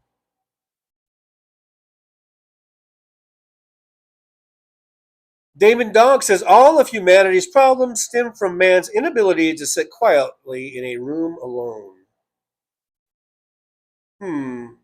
That's heavy, man. That's heavy.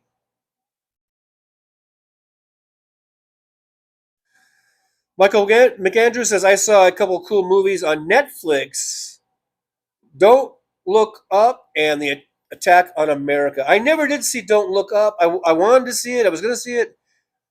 If it's still available, I guess I'll watch it. I never did get around to doing it. And then The Attack on America, I never saw that, I don't think.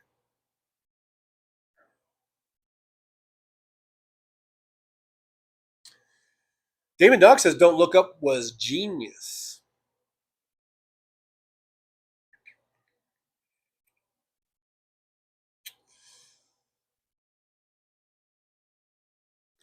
Damon Dog says, I may go to DC this weekend, not confirmed yet.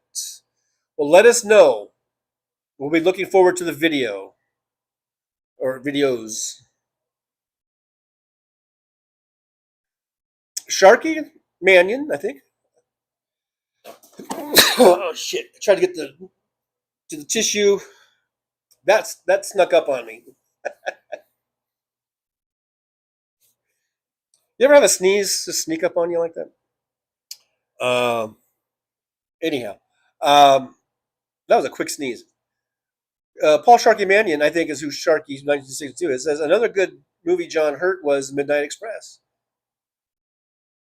John Hurt was in Midnight Express? I know that, wasn't it Brad Davis or something? Wasn't he the main guy in Midnight Express?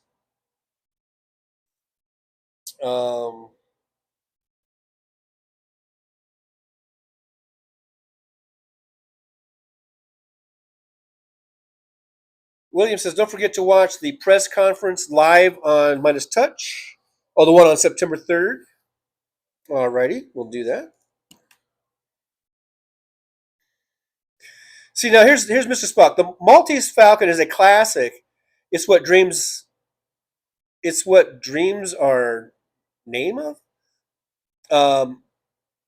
I've seen the Maltese Falcon, and I think it's one of those kind of goofy, corny 40s noir movies. I don't really see the appeal of it. I mean, it's fun. It's like a fun watch.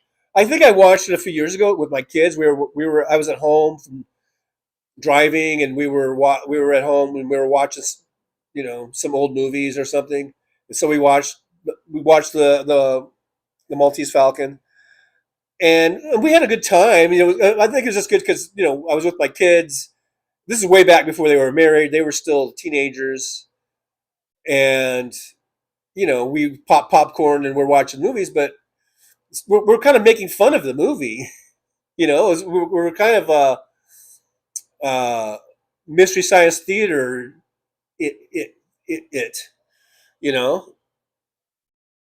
Yeah, it's a classic, but it hasn't held up very well over time, in my opinion. David Dodd, the Kane Mutiny is pretty good. It's been decades since I've watched that movie. Another Bogart movie. I bet you if I watched it now, I would probably hate it. I'd probably go, oh, this is so stupid. It's so schlocky. Bogart is so weird, like this weird little man. I don't know. To each their own.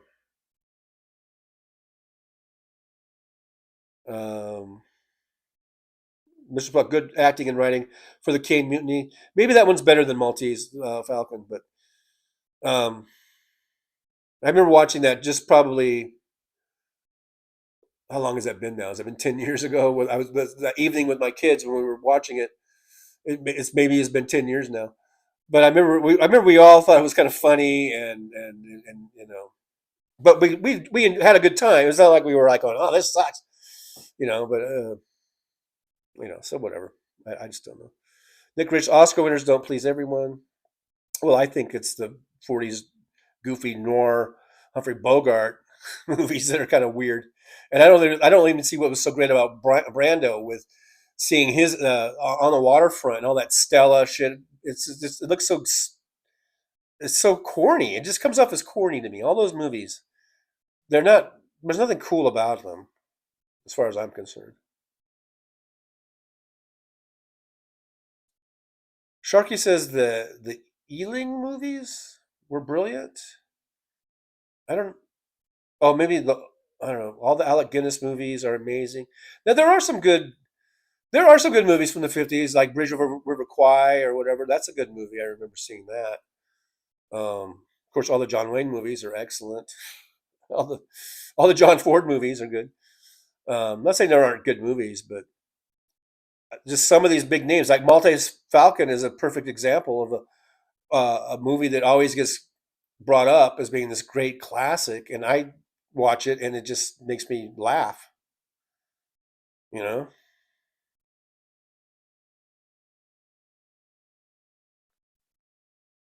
Mr. Spock, of course, quoting lots of quotes from movies there. Aaron West says Queerest Folk was on Showtime, which I believe that's what I said. And we didn't have Showtime, I don't think. And I wasn't going to order any special movie package since I was always working graveyard shift. And then anyone who's worked graveyard shift, you know that it really upsets your sleeping patterns. And no matter what you try to do, You try to be like kind of like a normal person who would, let's say, if you work a 9 to 5 job, you don't just go home and go to bed. You know, you're up, you do some stuff around the house, you have dinner, and then the evening comes, maybe you watch a little TV, and then you go to bed, and then get your 8 hours sleep in, and then you go to work the next morning. Working graveyard, you know, I was trying to do that. I was trying to do where I would come home, stay up for a few hours, do some stuff, then have something to eat, watch a little TV, and then go to bed, and sometime in the, you know, afternoon or like whatever, and then sleep. And it just didn't work. You know, and then sometimes I would just come home and go straight to bed and sleep, you know, 7 or 8 hours, and then you wake up in the evening, and then, you know, because I would have to leave to go to work around like 10 or 10:30 in the evening, because it was like an hour drive to work. No matter what little things I try to do, either go home and go right to bed, or go home and stay up for a while, it never worked. It's not like, and I know some people will go, I'm a night person or whatever. It's not.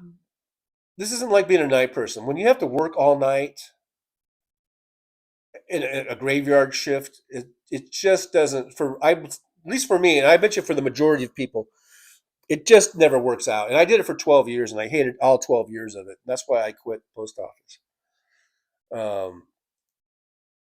I just could not do any more of those graveyards, man. So anyhow, that's why, I guess that's why I never watched Queer as Folk, because I never knew what I was going to, watch or whatever. You know, it was hard to plan anything like that.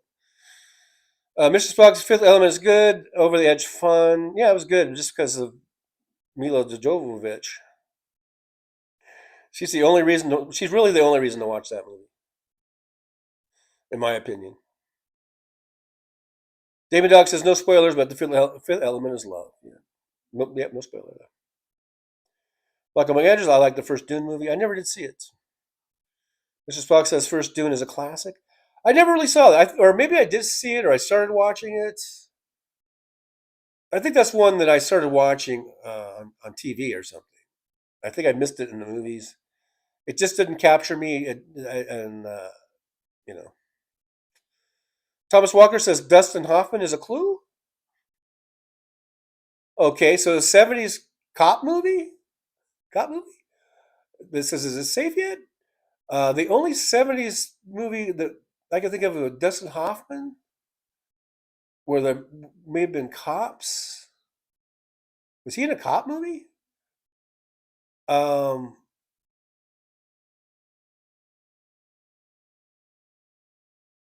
What movie was Dustin Hoffman in? Midnight Cowboy. That's not a cop movie. Per se. You did say cop movie, or am I not remembering right?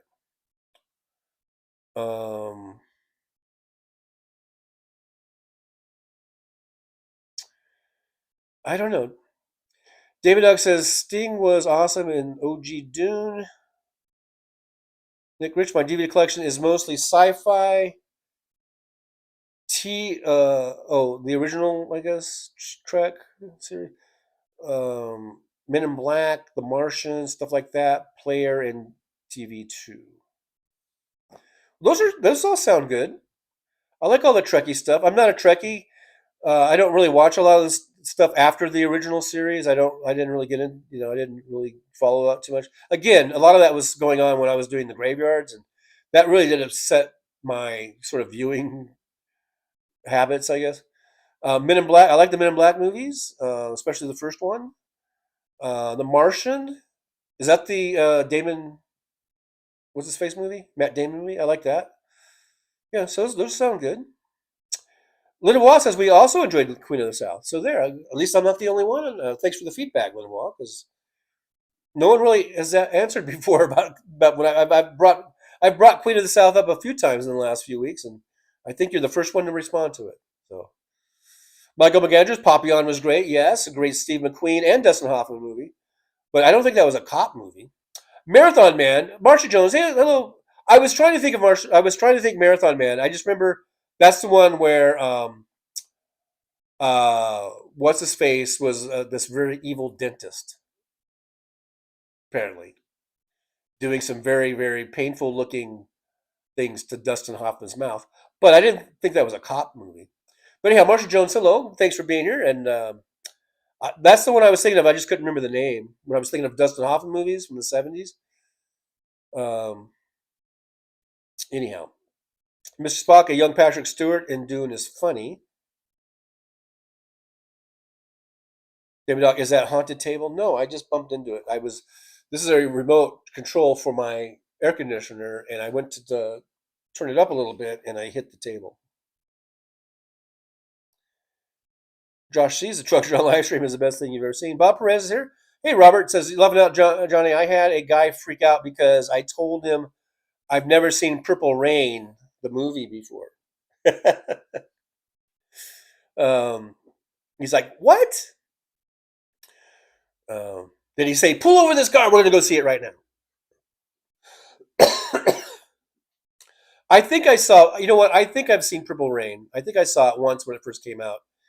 And that's about it. I think that's it. And I don't think I was really very impressed with it, truth be told. I like Prince. I like some of the stuff he's done, some of his music. I like his guitar playing when he decides to actually play it like a rock, like it's supposed to be played.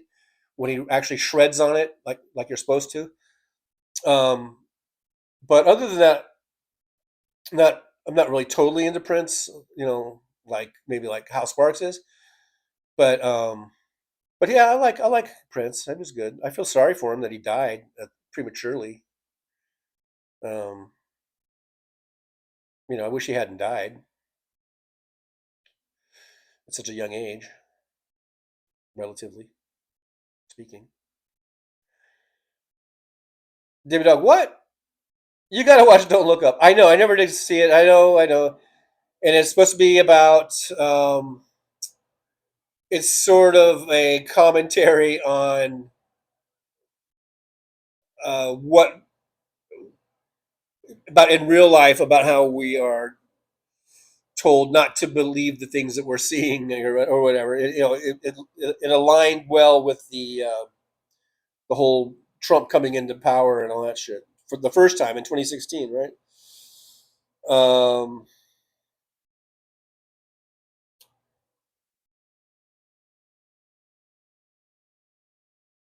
Marsha Jones says, is it safe? This line is spoken by Dr. Christian Sell, played by Laurence Olivier. Yeah, that's in the film Marathon Man, directed by John Schlesinger's 1976 Marathon Man. But wasn't the clue that it was a cop movie? Maybe I'm misremembering the clue, one of the clues. I mean, it may have involved some law enforcement, but I think it involved mainly a conspiracy of some sort, wasn't it? You know, I don't even remember now. But where Hoffman saw something he shouldn't have seen or something like that.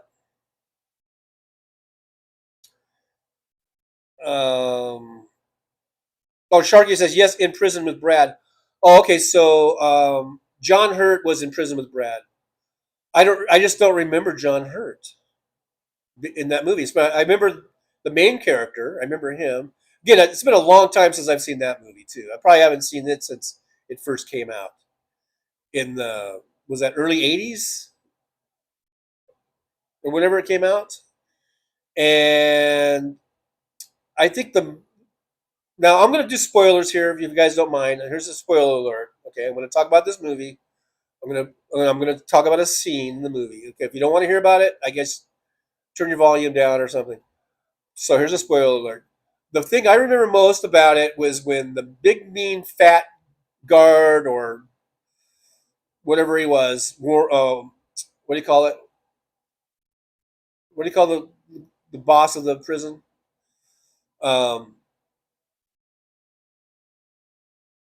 Took him into this room, and I guess he wanted him to give him head, give him a blowjob or something. And I think, doesn't he end up like grabbing him and throwing him up against like a sharp thing on the wall or something, and in the back of his head, that thing goes and it kills the guard or the boss guy. That's basically all I remember, and kind of like I guess earlier when he was smuggling in drugs of hash or something in those like aluminum foil packets, and then somehow he got out. I don't know. That's been so long that okay. Spoilers over. If you ever turn your volume down, you can turn your volume back up. This is the sign for turning up your volume for all you people who turn down your volume, which I know is like 0 of you. So anyhow, and then there was one scene. Was he the one he was going to have sex with? Is that who John Hurt was? Because I remember was that John Hurt? Maybe because I remember that they were in prison for a long time and they were getting horny or whatever, and then so the one dude was like gonna let him fuck him or something, and then he was like, "Nah, I can't do it, dude. I got a raging boner, but I just can't do it." And he's like, "All right, can I give you a handy?" And he's like, "Well, all right." No, I don't know. This is the things I remember from that movie from 40 some odd years ago, almost 50 years ago, probably. Mr. Block says, yes, the fat bad guy is hilarious at TJ. That's the point. Is it? Is it? Michael McAndrew says, the plot against America, not the attack on America. My bad. Well, I haven't seen that one either. I haven't seen that one either. Sharky says Casablanca was a great movie. Yeah, like I said, they're just not my thing. The old dialogue, the old editing styles of the movies, it's just not my thing.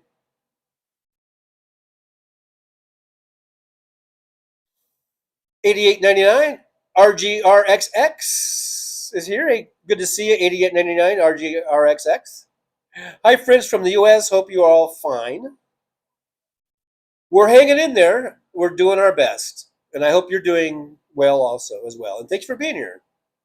$88.99. I might just shorten it down to $88.99 if you don't mind. Michael McGander says, burp, we're fine. Mr. Spock says, it is funny, TJ. The evil greed in the movie makes it hilarious. You're missing the point.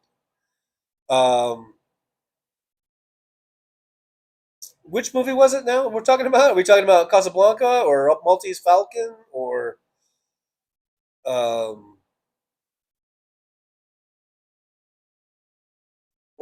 Midnight Express? Which one? I don't know.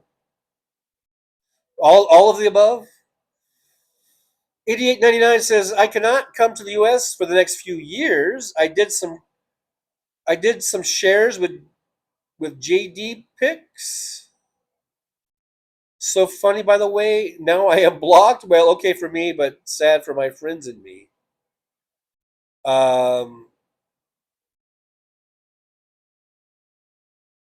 JD Vance Picks? Maybe? I don't know.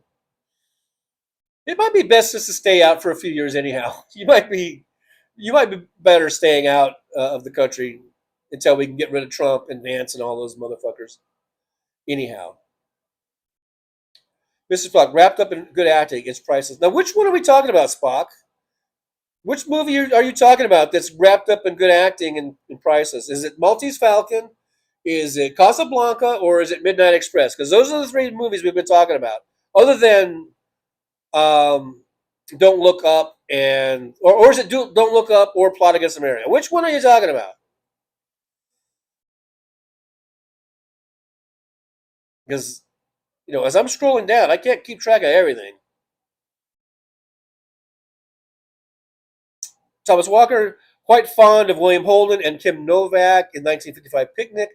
I remember watching that on TV as a kid. And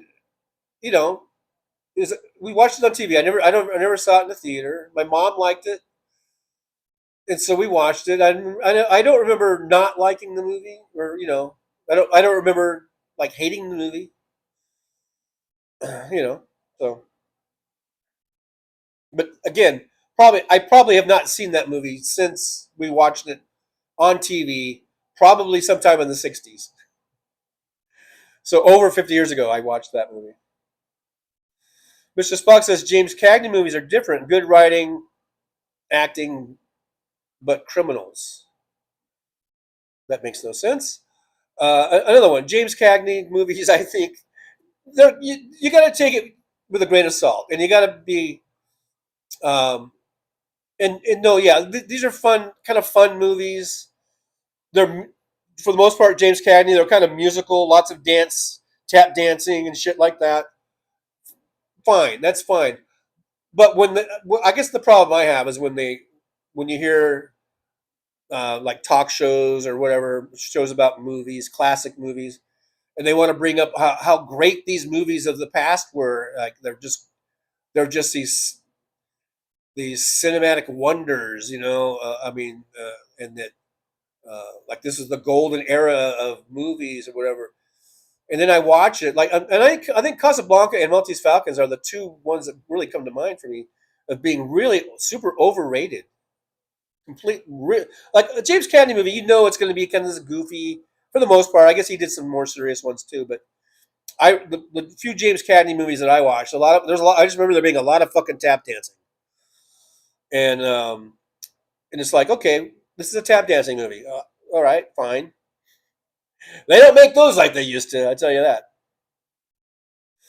Robert Perez, it's a Mad, Mad, Mad World is a comedy classic, Johnny. I'm sure you've seen it. Yes, and that's from the 60s when movies started getting better.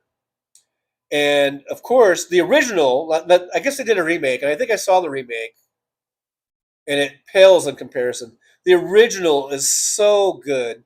Yeah, it's a Mad, Mad, Mad, Mad World. It's a comedy, and it's made in the 60s. It's not made in the 30s and the 40s or the 50s, and it's not black and white. And it has every big star from the 60s is in that fucking movie.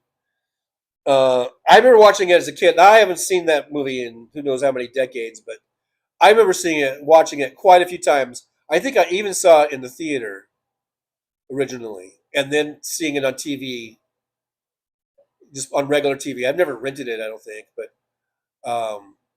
because back in the days before you could rent stuff, you would just have to wait until shit got shown on TV. And some of these stuff that they would show all the time, like it's a Mad, Mad, Mad, Mad, Mad World. It was one of those movies where they would show it like at least once a year. It was one of those type of deals. And I think it is a classic, but it's from the 60s when they started making movies better. And it's a comedy, and it's supposed to be goofy and funny and everything. Marshall Jones says, yes, the Nazi war criminal. Is that was the going back to Marathon Man?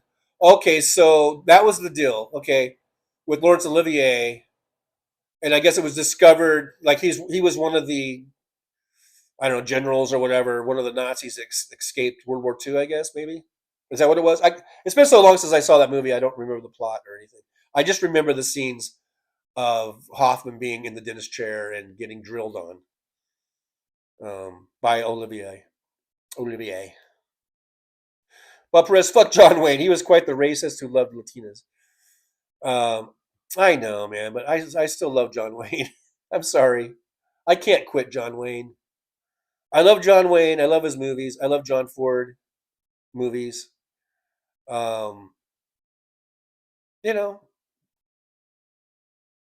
Okay, so I'm going to lose a few points with some people for that, and I'm willing to take the hit. Hopefully, I've got enough hits. I mean, enough good points with people that I can spare a few. I don't know. Jolie says Chuck John has PayPal. Yeah, I do have PayPal, so we've got that going. We got like, subscribe, share, absolutely free. We got memberships starting at $1.99 a month. We got PayPal, buy me a coffee, all that good stuff that we can do to support the show, keep us going, and we can talk about movies and how stupid I think some of them are, like Maltese Falcon and On the Waterfront. I hate that fucking On the Waterfront bullshit with Eli Wall, or no, who was it? Whoever the fuck it is, and fucking Brando. Totally overrated. So overrated. Nick Rich says Bob Perez, Jimmy Durante and the Three Stooges, plus dozens of other comedians and celebrities in It's a Mad, Mad, Mad, Mad, Mad World. Yeah, I love that movie. Mrs. Buck, I have Papillon glasses. They're 15 years old and repaired multiple times. Paul Sharkey Mannion says Terry Thomas was great. You are an absolute shower was one of his best lines. Or do you mean shower? Probably shower, like shower grower type of thing. Terry Thomas. I remember, is he the British guy with the gap in his teeth?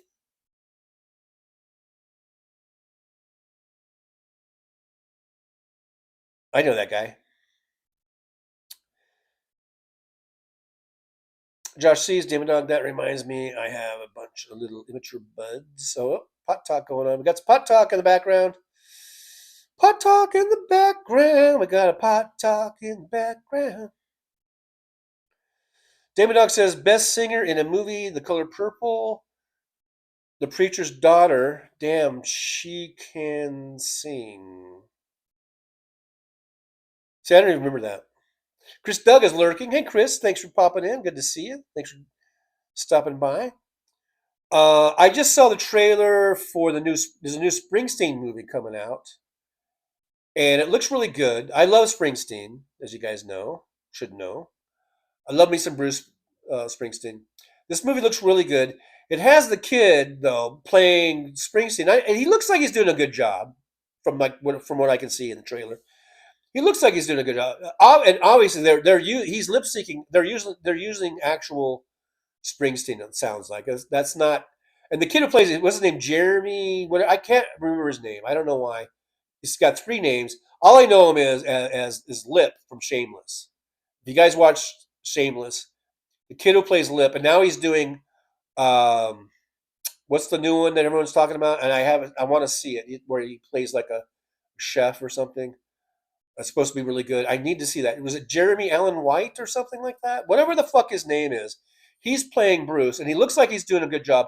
The only problem I see is that he's about 5 inches shorter than Bruce. Maybe other people don't notice that shit, but I do. I notice it. Bruce is about 5'10". Okay, he's not 6 foot. He's not some giant. I realize he's 5'10", which is and well proportioned, and he looks great. He's 5'10", maybe 5'11". I don't know, something like that.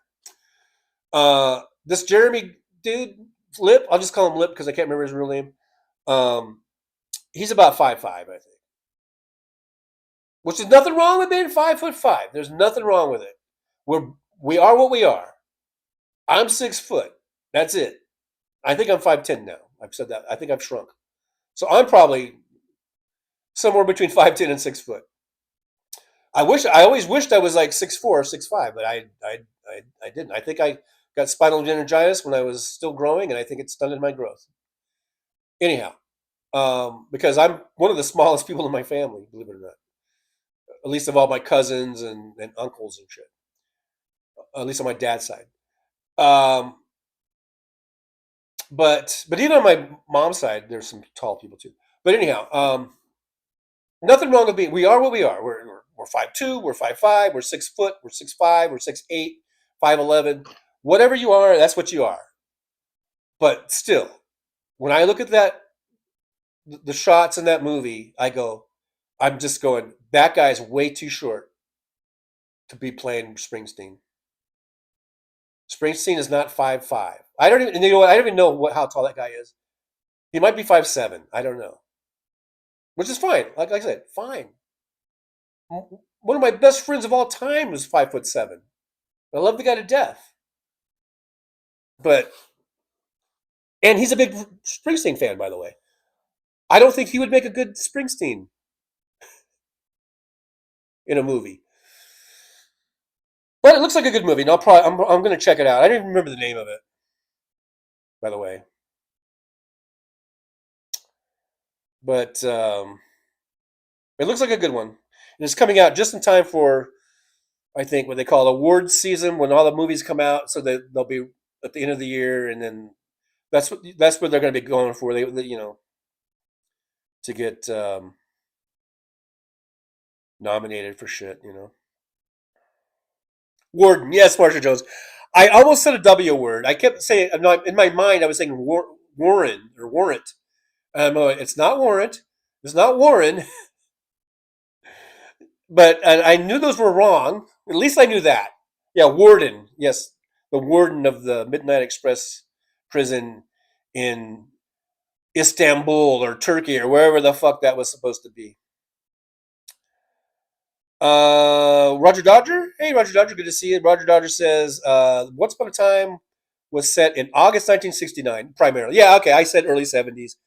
It was still, yeah, late 60s, early 70s. It all kind of blends together. But yeah, you're right, because it was set towards the Tate LaBianca murders, and which happened in that date.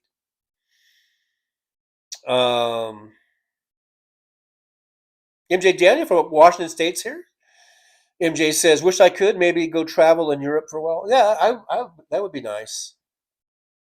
I would love to go travel in Europe. I really would.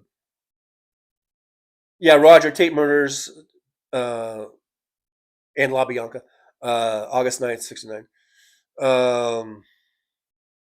Josh, I thought we were supposed to, you guys do what you do. You guys do what you do.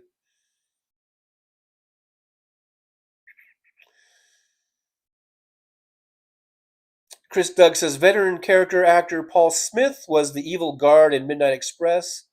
He portrayed the beast Raban in Dune, 1984. He passed in 2012. Oh, well, may he rest in peace.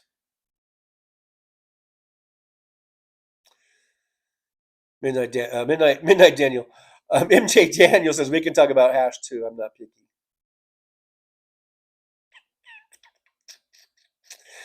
Mr. Spock, James Cagney, dancing, laughing out Gene Kelly. Damon Dog, where's the coffee and cake? I was told there would be cake. Virtually there is.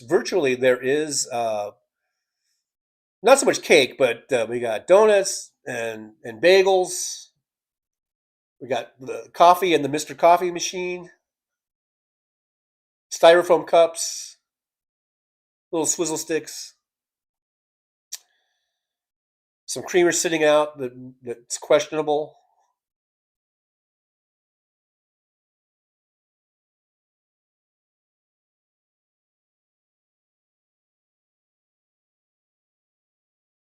Comedy Mothership is here. Hey, Comedy Mothership, good to see you. Comedy Mothership says, anyone ever see a UFO? I have. I've seen a few. When I was out truck driving. I've seen a few. Chris Doug, Turner Classic Movies is a great channel. I miss the great host Robert Osborne. I used to watch that, and some of those movies were fine. There's just some movies that kind of bug me about how they're so touted, and then you watch them and you're going like, what's so great about this? Josh C says, remember when they used to do James Bond marathons every Thanksgiving weekend? That was tradition for me for many years. I think I do remember that, actually.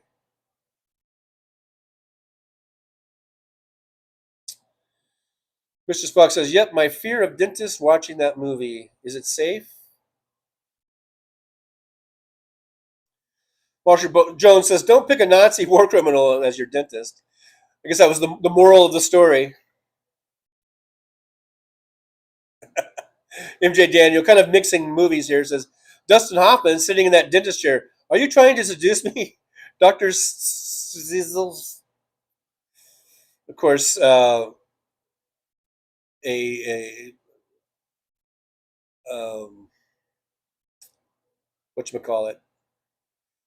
the Graduate, mixing the Graduate in there. Fancy's back. Hey, good to see Fancy. We're still just probably haven't even changed from when you left. Our subject here, or whatever. Chris Doug says, we had the 4 o'clock movie on Channel 7, WABC. When I was a kid, Monday through Friday, they showed Edgar Allan Poe movies with Vincent Price. I think I saw some of those. The Fancy gifting a membership. Thank you so much. Yippee, going out to Fancy. And Marsha Jones got that. Awesome. Thank you, Fancy. I appreciate you for doing that. And I hope, Marsha, you enjoy your free membership there. I do hope you enjoy it. David Dog John, if you ain't run us off by now.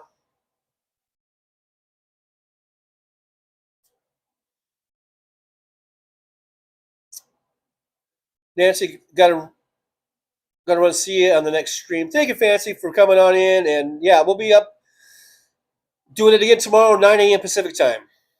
So we'll see you at 9 a.m. Pacific time. And I am at over 2 hours, so I'm going to be shutting her down here pretty quick. Josh says, I used to think Springsteen was corny, but I've grown to appreciate him and the music. I just love it. Yeah, the Bear. That's it, Damon Dog. The Kids in the Bear. Maybe someone will put his real name in it. Something like Jeremy Joshua Gerald Mike Lynch. I don't know. But the dude's not 5'10". He's 5'7" on a good day. And I'm just saying it's noticeable to me.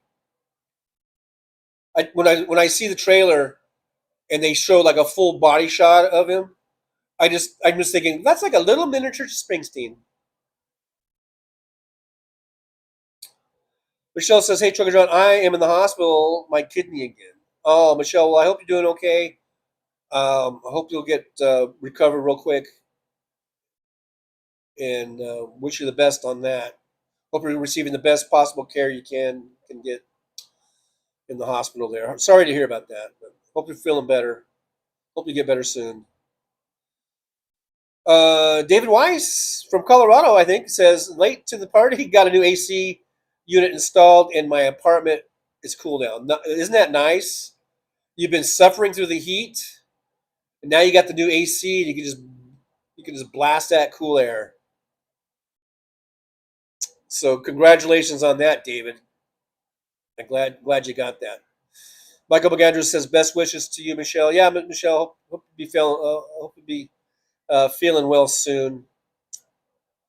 Sharky says, what's wrong with being 5'7"? If you heard me, if you were actually listening to me, or maybe you posted this before I said it, I said there's nothing wrong with being 5'7". There's nothing wrong with being 5'5". There's nothing wrong with any height. We're born, we are what we are. But what I said was that it's noticeably different than Springsteen. I mean, you can noticeably see that this person that is portraying Springsteen is way shorter than the real Springsteen. And if you're a Springsteen fan like me, you notice that stuff. If you're not so much a Springsteen fan, maybe you don't notice it. But it's like, it's like, let's say they wanted to do a biopic about John Hamm. You know John Hamm from Mad Men? Let's say they want to do a biopic. And they cast Peter Dinklage to play John Hamm. You know who Peter Dinklage is, right? He's the little person from Game of Thrones and lots of other things. Nothing wrong with being whatever height Peter Dinklage is. Nothing wrong with it at all. But if I saw him playing where he was supposed to be John Hamm, I would go, wow, he's a lot shorter than the real John Hamm. Because the real John Hamm's are like 6'3". He's like a good 3 feet shorter. Okay, that might not be the best example, but I tried. Oh shit, I just clicked on a god dang link by mistake. And now, let me plug this in real quick. Let me plug this power cord in real quick. I hit the PayPal link that I guess Aaron posted, and I didn't really want to go over there. You guys can go over there if you want to. But there's nothing wrong with being 5'7". There's nothing wrong with being 5'5". There's nothing wrong with being 5 foot. I'm just saying it's noticeably he's noticeably much shorter than the real person that he's playing in this like biopic. Hey, Vicky GA, Vicky, is it Vicky Georgia? Hey, Vicky, good or no? Well, maybe not Vicky. It's Vikik. Vikika. Thanks for being here, Vikik. I do appreciate you. Hello to you. Thanks for coming on in, Mr. Spock. I've seen 2 UFO events. I have seen several.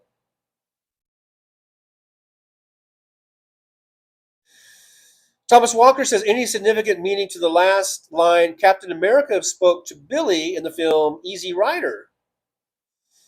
We blew it, man. We blew it. I don't know. It's been so long since I saw that movie. I don't even know. Politics says, Brazil and Network are 2 of my favorite movies. I tried watching Brazil, and it was so weird to me, just to me, not to you, but to me, it just seemed so weird and hard to follow. I shut it off. I don't think I was in the theater. I think I was watching it on some streaming or HBO or something. But Network, I remember seeing that in the theater, and I really liked that, mainly because Faye Dunaway was getting naked. That shows you where, that's goes to show you how I judge movies.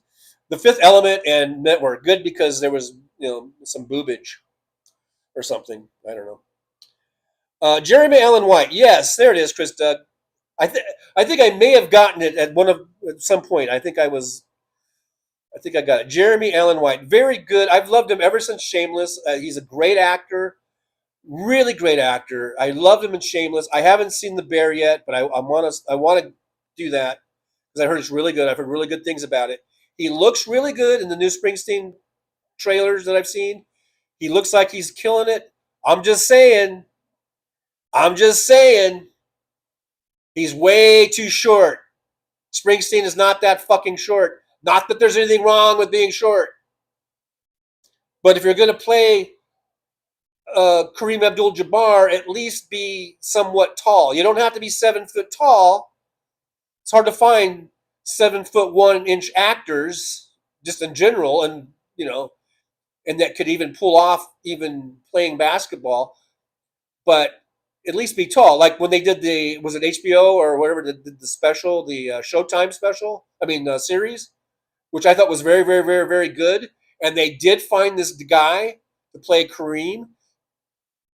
He wasn't 6'7". He was a very tall guy. He looked like he was maybe 6'5" or 6'6".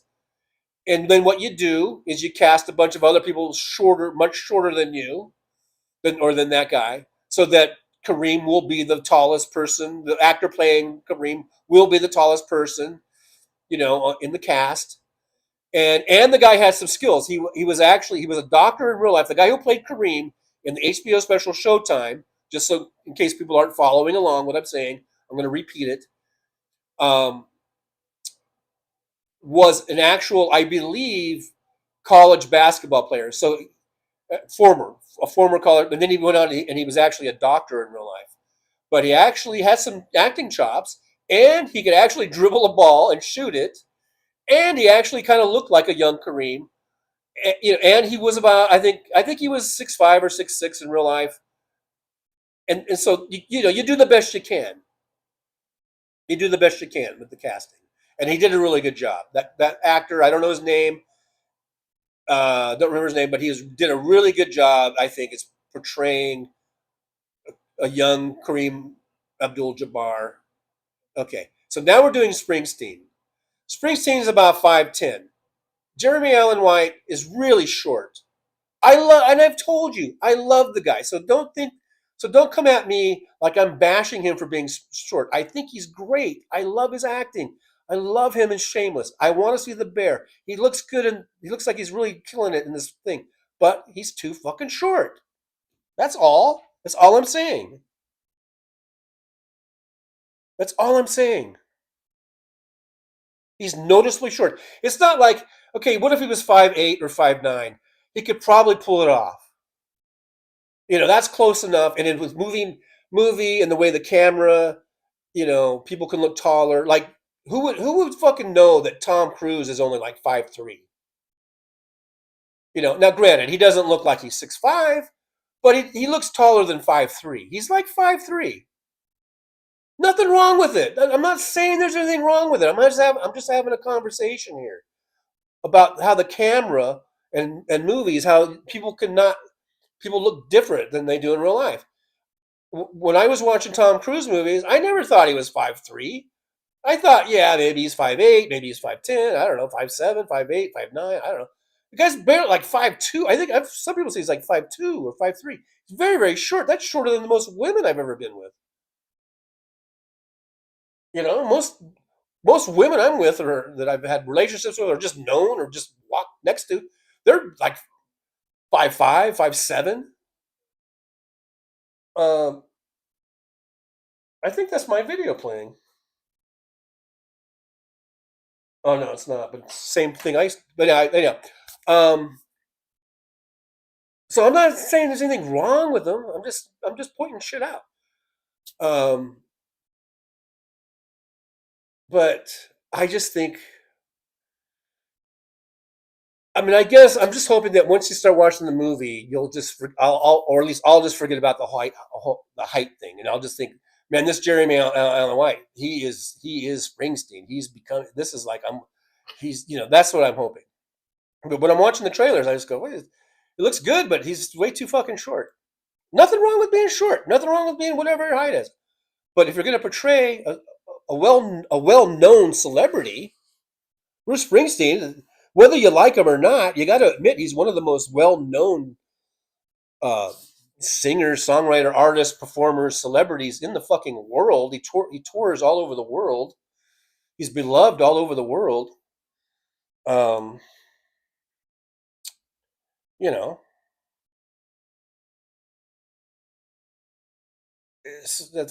all I'm saying. I'm not saying there's anything wrong with being whatever height you are.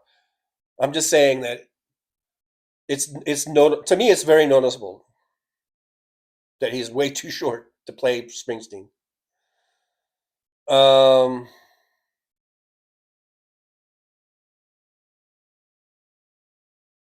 I keep hearing people talking outside. I don't know what's going on out there.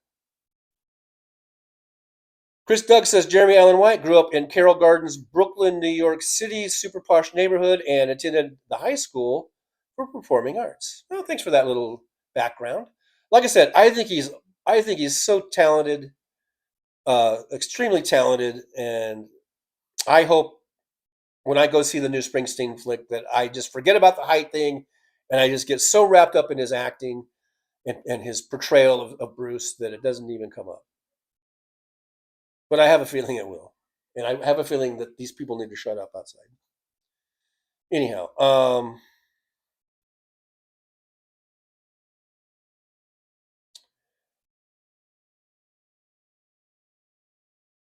Politic Evil Dead is hilarious. I love Evil Dead.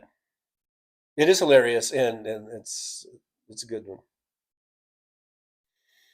Yeah, we are going way over. Am I still on? Yeah, I think everything is still on. I'm going to skip down a little bit.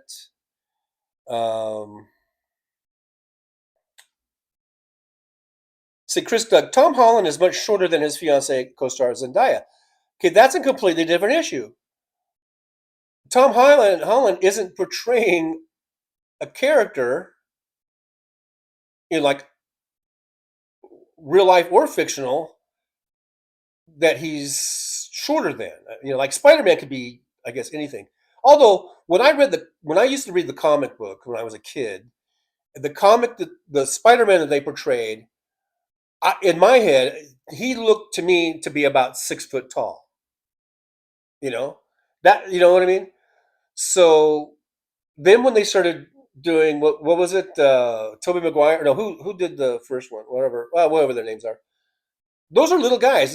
So they want to emphasize. I think the directors and movie makers, whatever, they want to emphasize that Spider-Man was just a boy, or a high school boy, or he was going to college, or I guess he was, going to college now, and that he was really kind of slight of frame. And then when he got the superpowers, he still looked pretty much the same, but then he could kick everybody's ass because he had superpowers. But in the comic book, if you look at the old Peter Parker comic books, to me, he looks kind of like he doesn't look skinny. He looks like, I'm not going to say like he's lifting weights, but or husky or whatever. But he looks filled out. You know what I mean? He looks like about a 6 foot tall dude, 6 foot 180. Average guy, kind of average build. He's not short. He's not scrawny. So they did change that, at least from my experience of reading Spider-Man comic books from the late 60s to early 70s. The Peter Parker, and I don't know if they've changed it because I'm not a big comic book nerd. I had I did comic books as a kid, and I didn't go on and become a comic book nerd the rest of my life. So I haven't really followed it. But the Peter Parker I remember when I was a kid, like I said, there was nothing that said 6 foot tall, but he just, to me, looked like he was about 6 foot tall, 180, 190 pounds, kind of somewhat stocky build, but, not fat or anything like that, just completely, completely where you should be for your height, for height proportion, weight proportion, all that kind of shit. Then they come out with the movies and they make this kind of little short, scrawny kid, which is fine. But it is different than what I remember Peter Parker being in the comic books from when I used to read them. As far as him being shorter than Zendaya, that has nothing to do with what I was talking about with Jeremy Allen White portraying a real life living character who is probably 5 inches taller than you. This is apples and oranges. Those are completely different conversations or issues or whatever. John Gladys here. I wish I survived. I don't know what that means. I'm mid-thread. I did skip down a lot because I know we're going, I'm at almost 2.5 hours, and I don't want to go too long because batteries start to die and things of that nature. Bob Perez, what I want to know is, Johnny, when are you going back to work? I'm going to go to work tonight. I'm going to work tonight. I've been saying that a long time. I need to go to work tonight. Mr. Spock, Nebraska is a good album. And that's what this movie is about. It's about when he, at least from what I can see, it's about when he sat down and he recorded Nebraska in his living room or whatever. And I think it shows like how he had just come off this huge world tour with the Born in the USA album, which really brought him to a whole new level. He'd already been pretty big with, what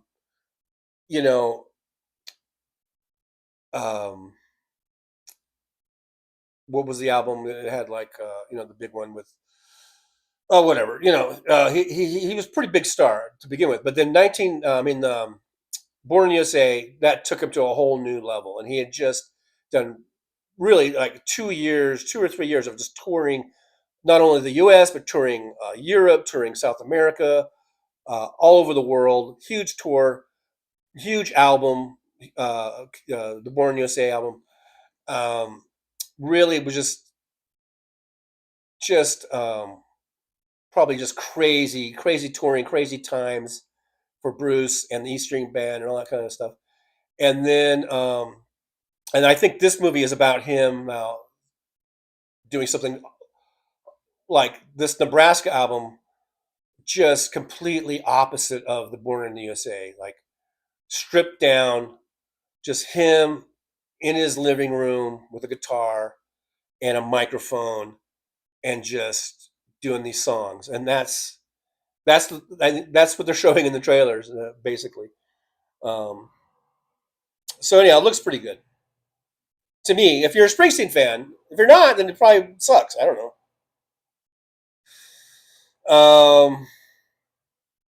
Damon Dog, I still wonder who's going to play me in the next Trump movie. John Glass says Gary is 81 effing years old. Oh, someone talking about Busey or Busey, Gary Busey, who played what's his face? Rock Around the Clock. No, who was it? Not Rock Around the Clock. No, it was he played the other guy, 50s guy, right? That died in the plane crash with the Big Bopper and with the other kid. The day the music died. Hey, Terry Taylor's here. Hey, Terry Taylor, good to see you. Hi, TJ in chat. By the way, Tom Cruise is 5'7", and Leonardo DiCaprio is 6 foot. Tom Cruise is not 5'7". He's like 5'3". He's 5'3". And he's also too short to play Springsteen, even if he is 5'7".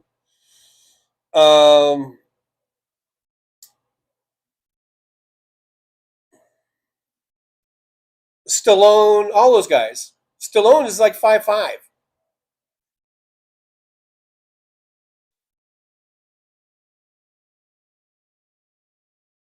And nothing wrong with it. Nothing wrong with it. I'm just pointing out, you would think Rocky and Rambo, they seem like giants, Not necessarily giants, but, they seem, they're being portrayed as being much bigger than they actually are.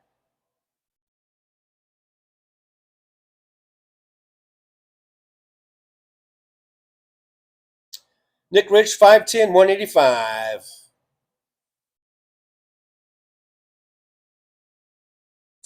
That sounds pretty good there, Nick Rich. Holding up good.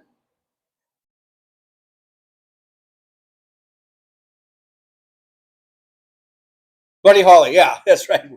Yeah, Busey played Buddy Holly. And I think that was a really good movie, as I recall. I haven't seen that movie probably. Would that come out in the 80s or something? But as I recall, I think that seemed like a pretty good biopic.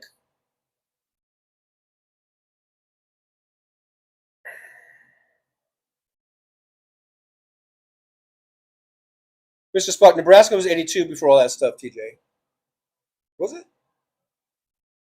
Well, then maybe it wasn't the Born in the USA, but it was coming off. I think it was where he had become a big star, and had some really big albums and some big album sell. He was selling millions of records. I guess it was my point. Yeah, so maybe it wasn't. Maybe it was before Born in the USA. But from what I can see in the trailer, it seems like he was going from this big tour, big lavish, stadiums and all that, and how it looks like there's a conflict with him. Because every story has to have a conflict, right? And it seems like the conflict or the protagonist or whatever, or the obstacles is that he wanted to do something very, very different. I gotta get some water.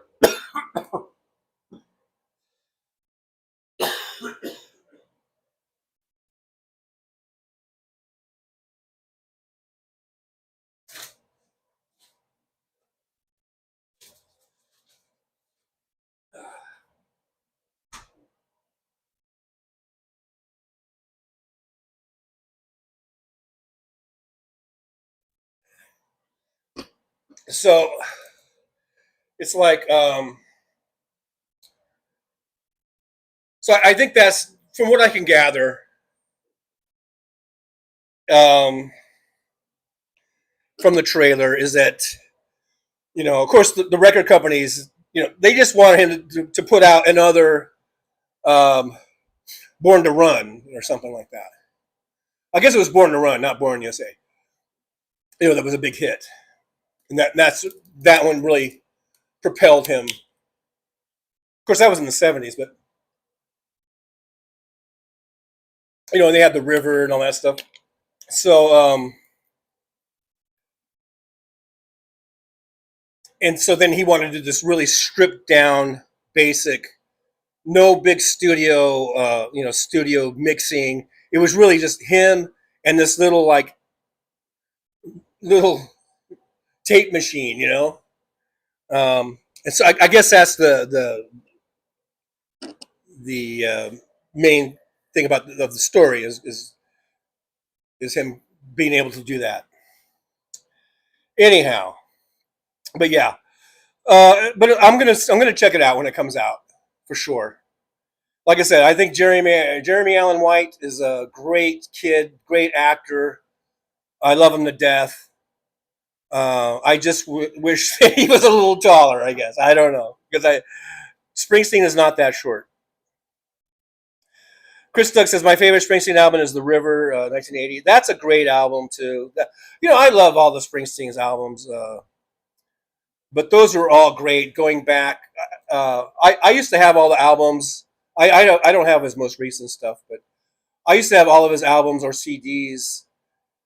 From Greetings from Asbury Park, and of course, and Born to Run was great. The River. I like even Born in the USA. A lot of people say, "Oh, that's when he went commercial or whatever," but no, it's all good. But the River's got some great cuts on it, man. Great sound, great songs on it. Chris, before all that commercial shit. So I just said that.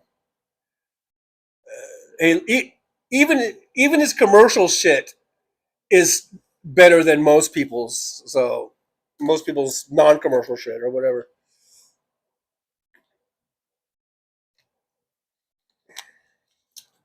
Chris Doug says, growing up in New Jersey, Springsteen could burp and fart, and it was big news. So Chris Doug, are you going to go see the new film? I can't remember the name of it. Can someone get the name? I've seen this trailer twice now, and I can't remember the name of it.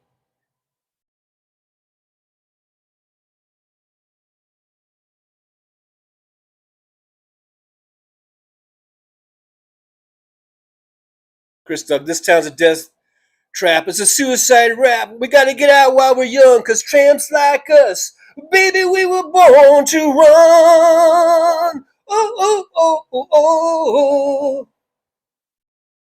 Yeah, I love me some Springsteen.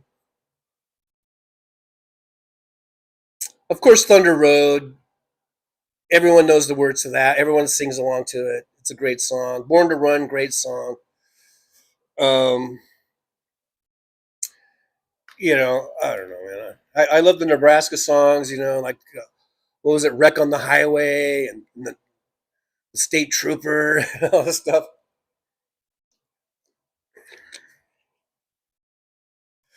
Politics, Bruce Springsteen wrote Patti Smith's Because of the Night. Yeah, he did. Josh says, when TJ wears his Springsteen hat, I always think it's a Navy vessel. We should have a USS Springsteen. Nick Rich got to go before a cookie. But anyhow, guys, thanks for being here. I know I'm just sort of rambling on. Make sure you guys hit the subscribe button. I know most of you have, but if you haven't, please do that. Thank you guys so much for being here. I do appreciate you for hanging out, as always. Yeah, that's Springsteen. Yeah, he's all right. I kind of like, who do I like? I think I like Satchmo. Yeah, I'm a Satchmo fan. I don't even know who Satchmo is. I think he plays flute or something, but he's good. He's good.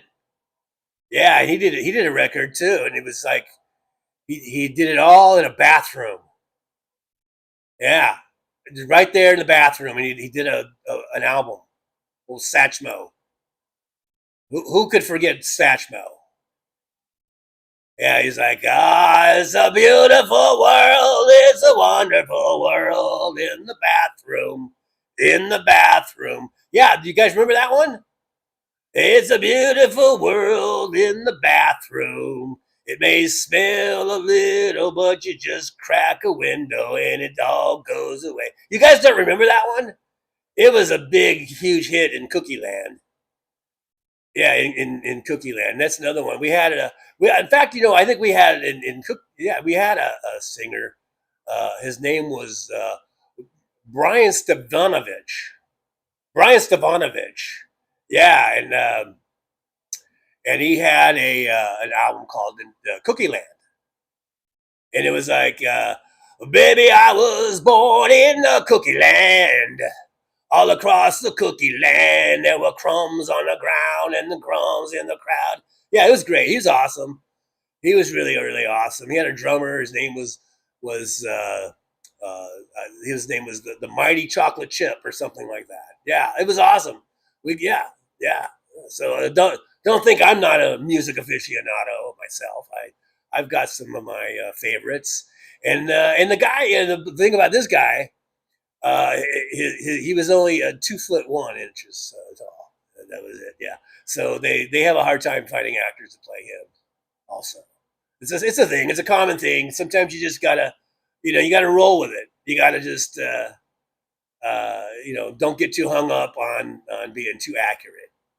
It's hard to find a 2'1" tall actor. So all the ones they were going to do a biopic, and the closest they could come was to find it was a 3'8". They found a 3'8" tall actor, and they were going to do it. They were going to make the film, but then it was a terrible accident. Someone thought that they thought he was one of those cookie birthday cakes. It's like a cake, but it's a cookie. And next thing you know, he was being served up at one of those kids' parties. Horrible accident, horrible thing. And so they had to scrap the film. They scrapped it, so they never did make it. They said, you know what? It's not worth it. It's just not worth it. We're not going to take a chance of that happening again. So I guess there's not going to be any Brian Stepanovich movies anytime soon coming out. Unfortunately, let me go over here real quick and take that off real quick, But yeah, so that's my update. I got it. That was my update.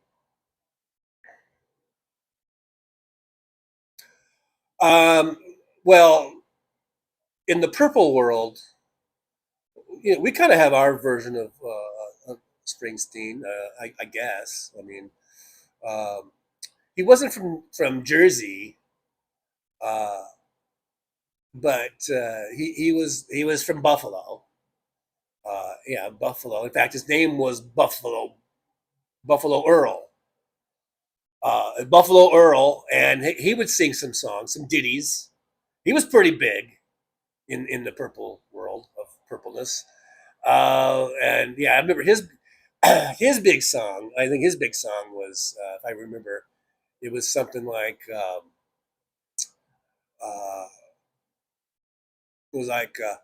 why is that Tom Horton so good, so good? Bring it on down from Canada, the Tom Horton, or something like that. I can't remember now. I don't recall. It's been a while, but yeah, he was good. He was good. He was. They were going to make a biopic too on him, but I don't know, financing fell through or something, and he was of average height, probably about 6 foot tall, but he weighed 755 pounds, and even finding an actor to play him was a little difficult. They did find some hefty actors that were pretty hefty, but they just, I don't know, just didn't seem right. And then people were talking about fat shaming and stuff, and they're like, you know what, we're not going to make that film either, apparently. So, but that's the business. That's the movie business, I guess. Things happen. Things happen. All right, guys. But I'm just going to say thank you guys for being here and putting up with all the silliness of me and Tough Cookie and Trucker John, just height shaming people all over the place. It's really, really ridiculous. He's only 5'3", by the way. He acts like he's big and tall. If you want to know the truth, Trucker John is really only 5'3", and that's with lifts. He's probably he's only like 5 feet tall. So, don't let him fool you. I know the camera can, not only does it add weight, but it can make you look taller. So yeah, Trucker John, that's like 5'1" at the most. He's just a little guy, so, that's probably why he has a thing about it, about height or whatever. All right, guys, back to Shorty. I'm not 5'1". Paul the Purple Beard guy is a liar. All right, guys. I guess we're gonna hang out. We're gonna go. Was Mr. Spock? Are you gonna do a live stream still? Did I go too long? Did I go too long on that? I don't know if Mr. Spock is still here. I think he was gonna go live and show us his chickens, and that's not a euphemism. I don't believe. Anyhow, if Mr. Spock's doing that, that'd be great. Go check that out. In about an hour, I think Hal's coming on, so maybe I'll see you guys over there. And I guess that's it. Well, I'll see you guys tomorrow morning, 9 a.m. Pacific time, for more silliness and frivolity, and trying to keep us sane one day at a time in this really weird time that we're living in, of being in Trump's world, Trump's fascist takeover of America. We got to try to stay sane some way, somehow, and get through this the best that we can. All right, guys. So that's it for today. Thanks for being here. Thanks for Jolie and Aaron for being here and helping me out. Thanks for everyone. Thanks for super chats and the super stickers and the gifting and all that kind of stuff. Thanks for all the liking, the subscribing, and the sharing. You guys are really awesome for doing that. And maybe someday we'll be at 4,000 subscribers. That'd be nice. All right, guys. I'll talk to you guys later. One last thing to do is today's words of wisdom. You might want to write this down, get a piece of paper and a pen. And so here we go. So for today's words of wisdom, here we go. Just remember, guys. Well, it's time to say goodbye. The show has come to an end. But don't be sad, no, don't you cry. We're all gonna come back and meet again. We'll have some fun times, hopefully nothing too bad. We might talk about war crimes. Might talk about Baghdad. I doubt we'll talk about door chimes. But if we did, I'd be only too glad. So hasta la vista, baby. The show is over, but could I ask you maybe to take a shower? No, that's not what I meant, but I couldn't think of anything to rhyme with over. Now my whole rhyming scheme is all screwed up. Oh shit, I should have stuck to truck driving, who I tried to kid. At least when I was out there driving, I could handle a skid. But doing this live stream, baby, has been a real kid. So I hope to see y'all again right here on the Trucker John live stream. We're gonna do it again and again, right here in the Trucker John live stream.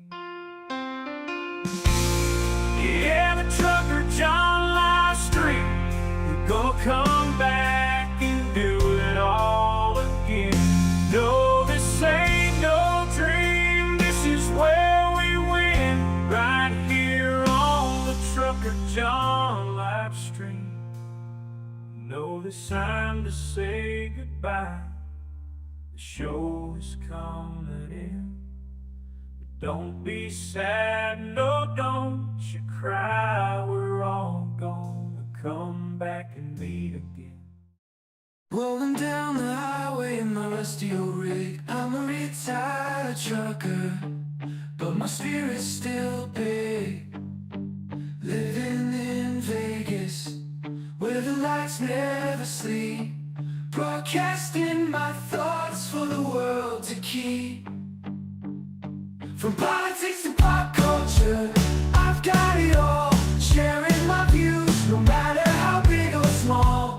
Talking about food, the movies and bugs. Shining a light on all the social issues. No shows, I've driven through the desert, seen the city so bright.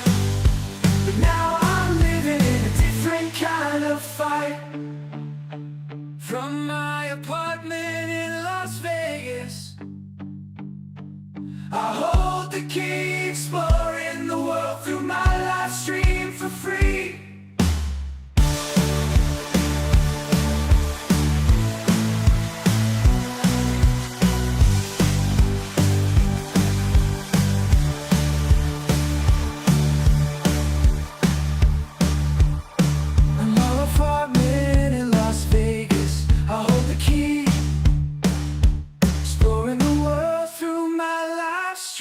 For free.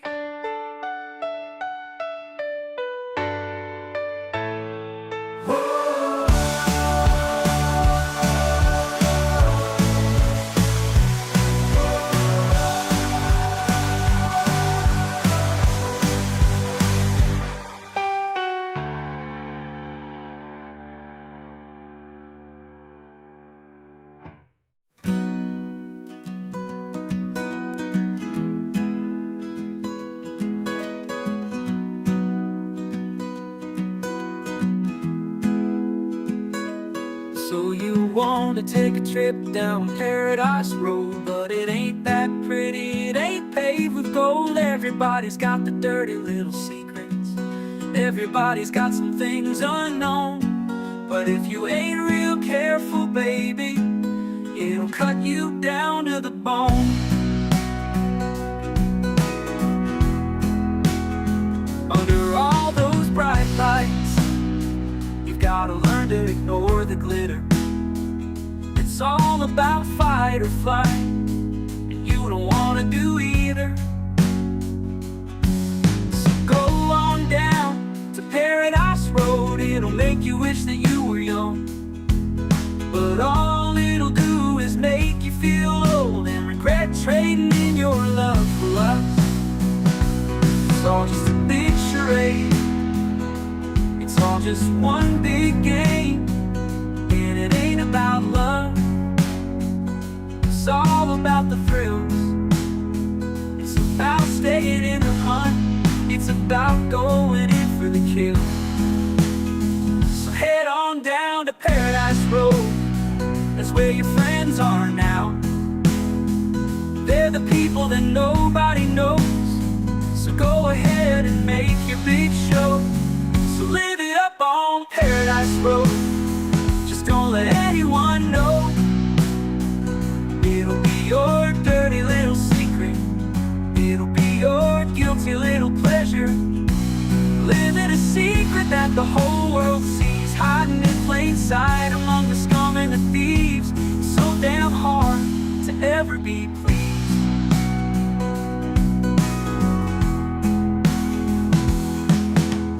Everyone wants to live the good life, everybody wants a piece of paradise. But where would you run? Where would you hide? What would you do to buy a little more time? Grandiose dreams of happily ever after are really just another day's end. And when the sun goes down, you just lay there wondering, can you really do it all again? You're praying for one last shot, you're hoping for one last big win.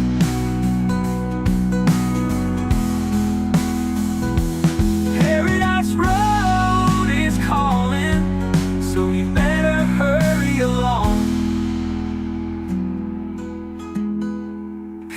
Paradise Road is calling, so you better hurry along.